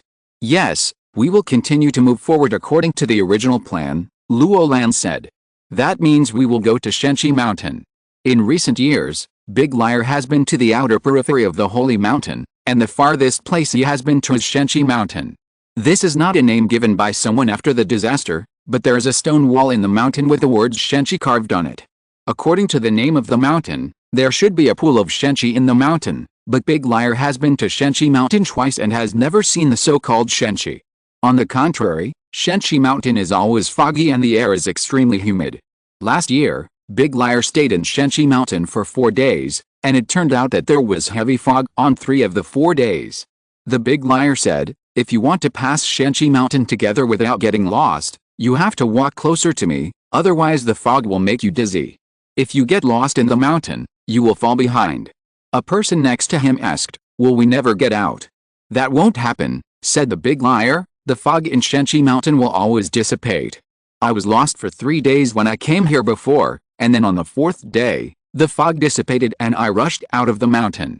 So if you really want to fall behind, don't walk around. Wait until the fog dissipates and go home by yourself. What the Big Liar said was quite pertinent. He didn't have any grudges with these people, so he didn't have to trap them to death in this mountain range, so it was better to remind them. At this time, Cheng Yu said, let's tie the hemp rope to each other's wrists, one connected to another, so there is no need to worry about falling behind. Cheng Yu meant to use ropes to tie everyone in a row. That's a good idea, Luolan said, I'll be the second one. Joki said, I'll be the third one. Before Ren Xiaosu could say anything, Cheng Yu quickly said, I'll be the fourth one. Cheng Yu was so anxious because he was worried that Luolan and Ren Xiaosu would all stand in front of the queue. If they got into the fog, Luolan and the others would have evil intentions and cut the rope directly, and then the people behind them would be at a loss. Therefore, Cheng Yu had to bring his assistants to stand between Luolan and Ren Xiaosu to prevent Luolan from playing dirty tricks. Seeing Luolan looking at Cheng Yu with a half smile, they were both understanding people, and he saw through Cheng Yu's thoughts at a glance. In the end, the order of the team became that the Big Liar walked in front, Joki was the second, and Luolan and Ren Xiaosu sandwiched Cheng Yu and his 5 assistants in the middle. Wang Yun asked the Big Liar curiously, do we have to go here? Are there any other ways to go? The Big Liar looked at him and said, only this road that ordinary people dare not take, and even the Spark Company itself does not take, can successfully break through the blockade of the Holy Mountain. After all, the Spark Company is not a good person. Wang Yun smiled and said, I'm just asking. Wang Yun's main concern is that if he follows the big liar into the mountain, how will the reinforcements behind him pass through Shenqi Mountain? Before this, Wang Yun did not know the situation of Shenqi Mountain, and he was not omniscient. If everyone knew how to pass through Shenqi Mountain, there would be no need to pay the big liar. After thinking for a long time, Wang Yun decided to stand at the end of the team, rub the compressed biscuits he brought into crumbs and sprinkle them on the ground little by little to guide the direction of the reinforcements behind him. Although this may cause him to starve after entering the holy mountain, there is nothing to be afraid of with reinforcements behind him. At worst, just show your cards. Thinking of this, when Wang Yun returned to the camp to pack up, he drew a straight line mark. The meaning of this mark was, follow the trace he left, he will lead the way. Wang Yun thought about it and looked up at the sky. He wanted to see if there were many birds here. After all, compressed biscuit crumbs are a favorite food of birds. If they were eaten by flying birds, it would not be good. But just thinking about this, Wang Yun suddenly realized that since he entered the Washe mountain area, he seemed to have not seen even a flying bird. Wang Yun calmed down and listened to the sounds in the wilderness, but he could not hear any movement. Are there no birds here? Even if it is winter now, not all birds will fly south for the winter. Isn't it such a large and uninhabited place suitable for birds to survive? There is another update, everyone can read it tomorrow morning. Chapter 698, Strange Fog. When the group arrived at the foot of Shenqi Mountain, it was already the morning of the fourth day since they set out from the black market. In order to deal with the strange Shenqi Mountain, everyone took a good rest for a night. During this period, the monster that attacked the camp at night never appeared again. It seemed that the appearance of Lao Su also made it feel a life and death crisis, so it temporarily gave up the sneak attack. However, Ren Xiaosu felt that the other party would come again. If someone killed his pet, he would definitely fight with the other party for a while. But Ren Xiaosu thought about it and realized that he could not have a pet at all. Everything that could be eaten went into his stomach. This was also the impact of his many years of experience as a refugee. People like him probably didn't have any pets. Even the attacking plant potato shooter given to him by the palace was turned into a food crop by him. What else did he need a pet? Yan Liwen asked Ren Xiaosu if he was afraid of snakes when he was a child. Ren Xiaosu said he was afraid because he was afraid that the snakes were not fresh. At that time, Ren Xiaosu liked winter the most because it was not dangerous to dig out snakes in winter. Shenqi Mountain was indeed as strange as the big liar said. The whole mountain seemed to be shrouded in clouds and mist, as if it was in another world. It was not until this time that Cheng Yu confirmed that at least the big liar had really been to the outskirts of the holy mountain. You know, many guides in the black market like to cheat and deceive. No matter whether he has been there or not, as long as he can make money, he can go there. Before entering the mountain, Cheng Yu asked his assistant to bring a bundle of 200-meter-long ropes, and then arranged for everyone to tie them on their wrists. At first, everyone was worried whether this would affect the action, but later they found that it was not particularly troublesome, so they were relieved. Cheng Yu smiled and said, "The rope between each person is still 2 or 3 meters long. This distance is very loose. Even if you encounter danger, you will not be implicated by other people's actions. There is always time to untie the rope." Everyone agreed unanimously, until Ren Xiaosu jumped rope while moving forward. This time Ren Xiaosu didn't need to prepare the rope himself. He just untied the rope on his hand and asked Yang Xiaojin to shake the rope for him. After entering the mountain, the visibility between each other was only about 5 meters. Cheng Yu suddenly felt the rope tied to his hand shaking frequently. He turned around and found that Ren Xiaosu had jumped up without knowing when. This time, Ren Xiaosu was jumping rope. One end of the rope was tied to Cheng Yu's hand, and the other end was tied to Yang Xiaojin's hand. When Yang Xiaojin shook the rope, it would also move his arm. This made Cheng Yu suddenly have a strange sense of participation. Participate in Gaodan, he didn't want to participate in this kind of thing. Cheng Yu yelled at Ren Xiaosu, "Why are you jumping rope in a place like this?" Seeing that Shenqi Mountain was filled with fog, no one knew where some dangerous creatures would jump out. Everyone was nervous, but then someone jumped and moved forward, which looked as weird as it could be. Ren Xiaosu frowned after hearing Cheng Yu's roar and said, "What are you yelling about? Just go on your way. I'll jump and walk without getting in the way." Cheng Yu was devastated. The other party actually asked him so calmly what he was yelling about, and even frowned and was unhappy. In the past, Cheng Yu would definitely hide him, But thinking that the other party might be Luo Lan's thigh and he might not be able to beat him, he gradually calmed down his thoughts of hitting him. But who would regard such a psychopath as a thigh? And the girl behind, why are you so cooperative in asking him for the rope? Ren Xiaosu stopped and asked in his mind, how is the mission completed this time? Perfect. Ren Xiaosu breathed a sigh of relief. He was a little worried that the fog was too thick and other people couldn't see him skipping rope clearly, which would affect the completion of the mission. The big liar led them to walk in the mountains. At least half of Cheng Yu's attention was on the other party. He wanted to see what the other party relied on to lead him and others out of Shenqi Mountain. But he heard the big liar muttering as he walked, 150 steps to the left. Cheng Yu silently counted the big liar's steps. When he reached 150 steps, he saw the big liar come to a huge rock, and then muttered again, 370 steps to the right. In astonishment, Cheng Yu found that the other party was completely relying on this stupid method of remembering the signs and then groping forward. But to get out of Shenqi Mountain, I'm afraid it will take more than 100,000 steps. How can he remember this? At this time, the team behind gradually stopped. Cheng Yu asked loudly, what happened behind? Why did you stop? The voice could only reach the middle of the team, and only the person in the middle responded, we can't see what's going on either. I don't know why they stopped. Now, everyone was silent, wanting to hear how the person at the end of the team responded. But in the silence, Ren Xiaosu suddenly heard a dense and strange sound coming from the white fog outside. The sound was like bones hitting the ground, and it was like countless insects marching quickly. Could it be a human-faced worm? Ren Xiaosu had an ominous premonition in his heart. This sound was exactly like the scene when they encountered the human-faced worm. Moreover, both places were also the legendary places of the manifestation of the saint. Suddenly, a scream resounded through the mountains. Almost at the same time, Luo Lan, Zhou Qi, Ren Xiaosu, Cheng Yu, and Song Qiao all looked towards the source of the sound. But the fog was too thick, and everyone couldn't see what was happening. They could only feel that the rope in the fog was getting tighter and tighter, and was still shaking violently, like a group of people struggling. Slowly, the rope collapsed into a straight line, and Song Qiao behind Yang Xiaojun suddenly had his arm straightened by the rope, and the whole person was tightly held by Yang Xiaojun and another person like a cross. Ren Xiaosu immediately rushed to Song Qiao's side and cut the rope with a dagger. Then, the broken rope was pulled into the white fog. He quickly untied the rope on Yang Xiaojun's hand and firmly blocked Yang Xiaojun behind him, while Luo Lan and Zhou Qi had already untied the rope themselves and were hiding behind Ren Xiaosu. At this moment, Cheng Yu was finally sure that the reason why Luo Lan dared to sleep soundly in the camp without anyone watching the night was because he met Ren Xiaosu. The first reaction of a person in danger is absolutely correct. Ren Xiaosu and the others stood quietly in place.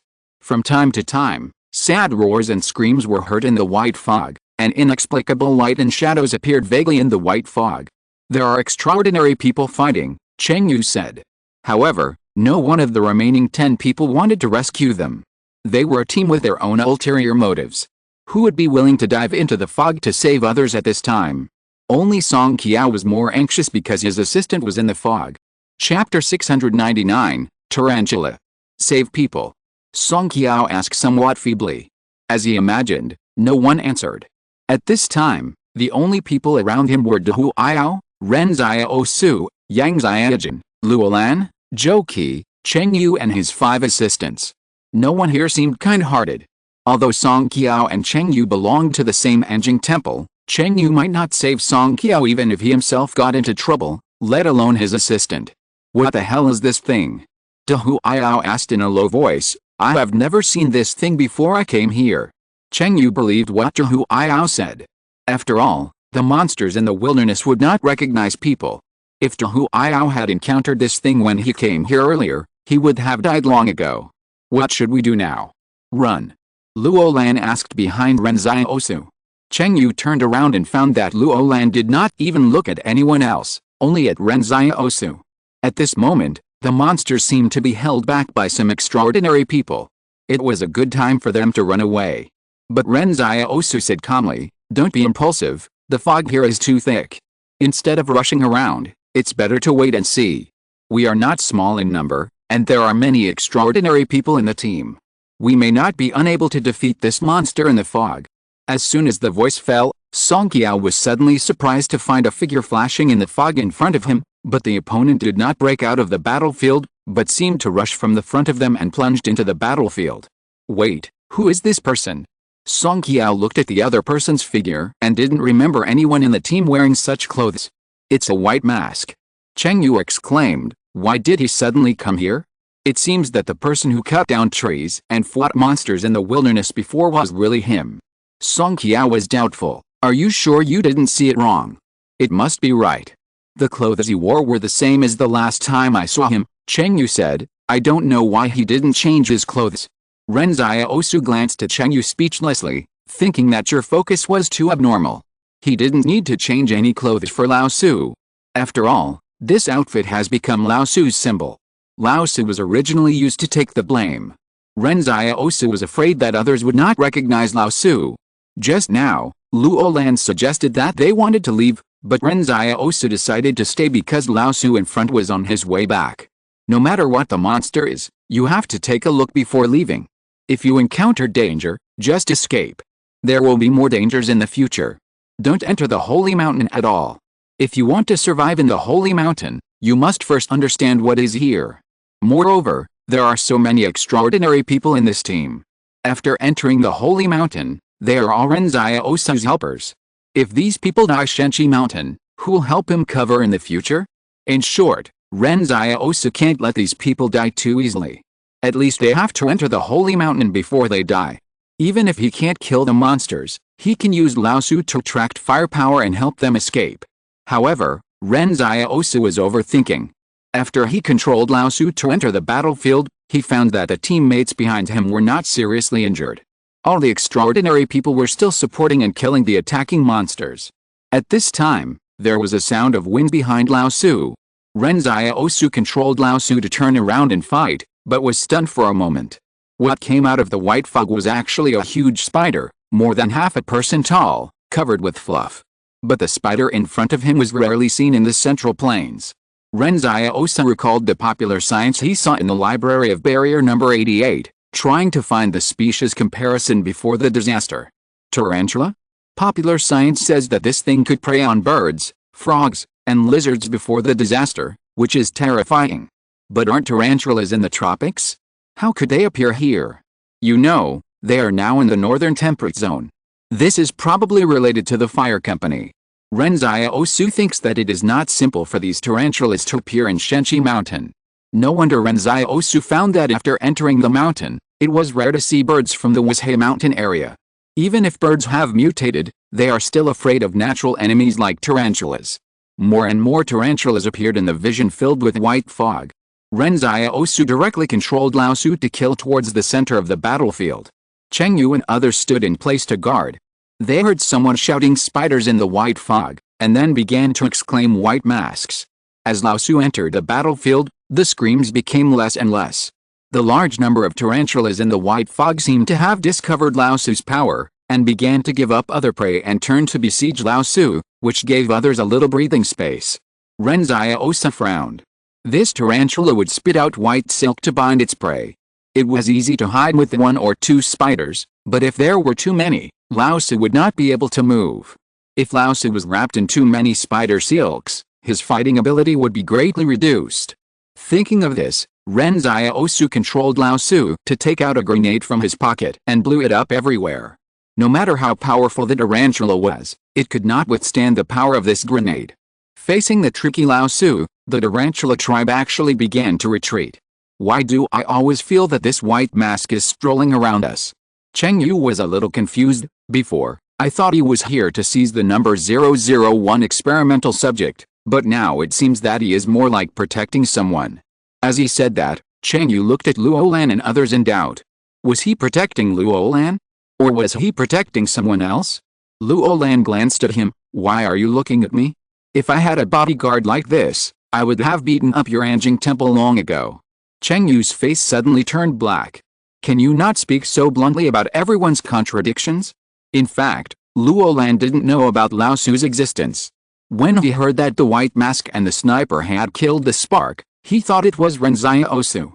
But Ren Xiaosu is right beside him now, so he is not Ren Xiaosu.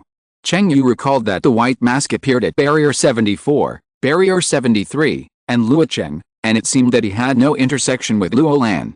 However, Ren Xiaosu, who was suspected before, did nothing this time. Thinking of this, Cheng Yu felt that no matter how powerful Ren Xiaosu was, he might not be able to beat the white mask. If the white mask always protected the team, it would be a kind of restraint for Luolan and others. The team needs such a balance of power to prevent a group from being too powerful and influencing everyone's decision. Cheng Yu was about to say something, but he was suddenly stunned. Why is there one less person? That girl, where's your boyfriend? I don't know when Ren Xiaosu had walked into the white fog while they were talking. Yang Xiaojun didn't want to pay attention to Cheng Yu, but the other party didn't intend to give up. You don't know where he went. Yang Xiaojun said seriously, maybe he went to skip rope. Cheng Yu. For some reason, Cheng Yu actually felt that this answer was actually a little reasonable in the infinite absurdity.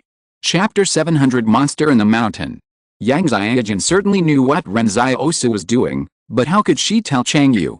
At this time, Ren Xiaosu was following Lao Su from a distance, while Lao Su was following the tarantula. Slowly, Ren Xiaosu found that the fog in the direction he was walking was getting lighter and lighter. After entering a small mountain stream, all vision became clear. Just now, Ren Xiaosu found something very strange. Obviously, many people in the team were attacked by tarantulas, but he did not see any corpses or blood on the ground. This was very contrary to common sense. Therefore, after assuming that these tarantulas were deliberately released to Shenqi Mountain by Huazhan Company, Ren Xiaosu felt that there might be other secrets behind these tarantulas. Of course, if it was too dangerous, he would immediately return to take Yang Xiaojun, Luolan and others away from Shenqi Mountain. Ren Xiaosu walked carefully in the mountain stream. The stone walls on both sides of the mountain stream were dark. This mountain stream was very similar to the Yixinshan Canyon in Jingshan at the beginning. Looking up, only a crack of light could be seen. As he looked up, Ren Xiaosu suddenly saw countless white silk sacks hanging on the stone wall, like huge broken cocoons. Ren Xiaosu was cautious and did not make any sound. Lao Su was staring at the tarantula not far ahead. They were too close to each other and it was very dangerous. Moreover, Lao Su had seen that the tarantulas were dragging new cocoons up the stone wall and hanging the humans they had just hunted on it. The people in the cocoons could no longer be seen. They were all bound by thick spider silk. They did not struggle or resist, as if they were already dead. Ren Xiaosu carefully looked at these cocoons. Perhaps this was the way the tarantulas stored food? Therefore, there was no blood or corpse just now because the tarantulas wanted to drag the prey back to their nests and eat them slowly. In front of where Lao Su was hiding, the stone walls on both sides were covered with dense black caves, and no one knew where they led to. It was unknown whether the people captured by the tarantula were still alive.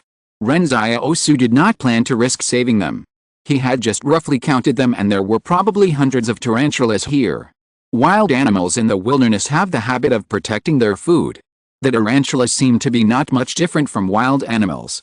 If he tried to save people, and the other party regarded him as an enemy who was stealing their food, it would be very embarrassing. With so many tarantulas, even Ren Xiaosu could only turn around and run away. But just as Ren Xiaosu was about to leave, he saw through Lao Su's vision that at the end of the mountain stream, there was a beam of a strong flashlight shining over. Ren Xiaosu was stunned. Who was the person opposite him? How could he get into such a place at such a time? The strong flashlight hit the stone wall, and the light made the tarantulas restless. Then someone in the dark mountain stream said, "It seems that there is prey again. I don't know if there are any extraordinary people this time." Another person complained, "It's not that easy to find extraordinary people. The higher-ups are really forcing people.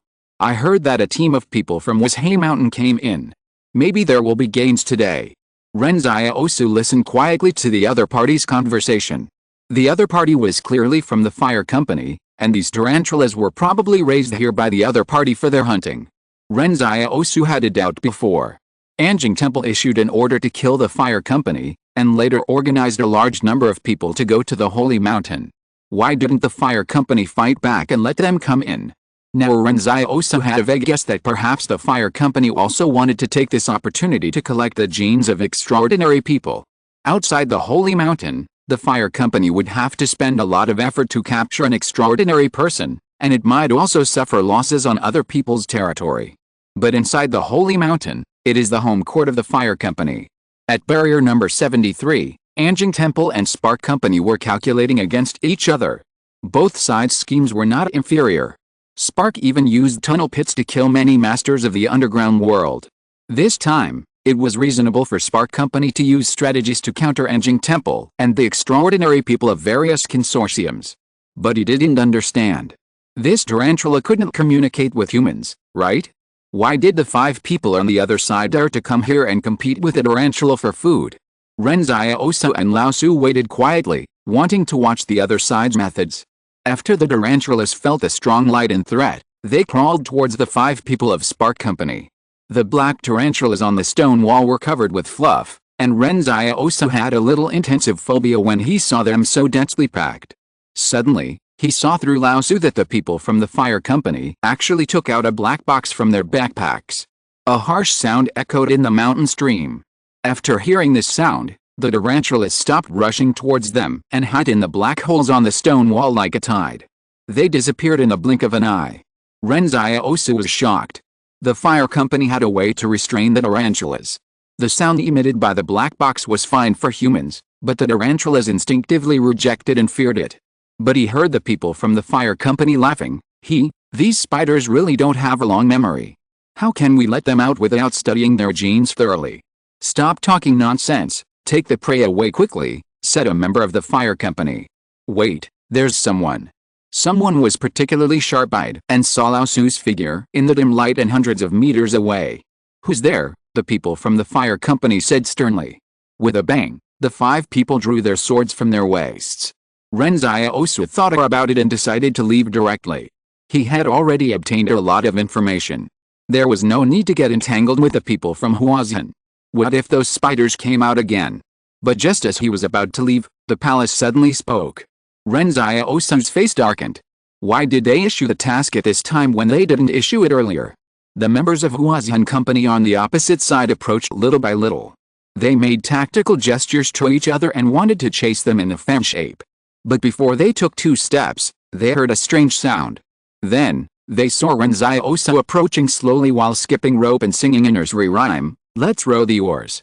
The boat pushes away the waves. The 5 people from Huazhen Company were originally moving forward, but this scene frightened them and they retreated again and again. For a while, they didn't know what strange thing they encountered. What the hell is this? It can't be another freak developed by those people in the mountains. These people came to catch the bird spider's nest without any fear, but now in this dark mountain stream, seeing a strange person jumping and singing nursery rhymes approaching, they were scared. There will be another chapter in the evening, but it will be a little later. End of this chapter. Thank you very much for reaching the end. Don't forget to like. Looking for more exclusive content and immediate access? Subscribe to our Patreon. Remember, every like, subscription, or donation encourages us to continue. Thanks to everyone. See you in the next video.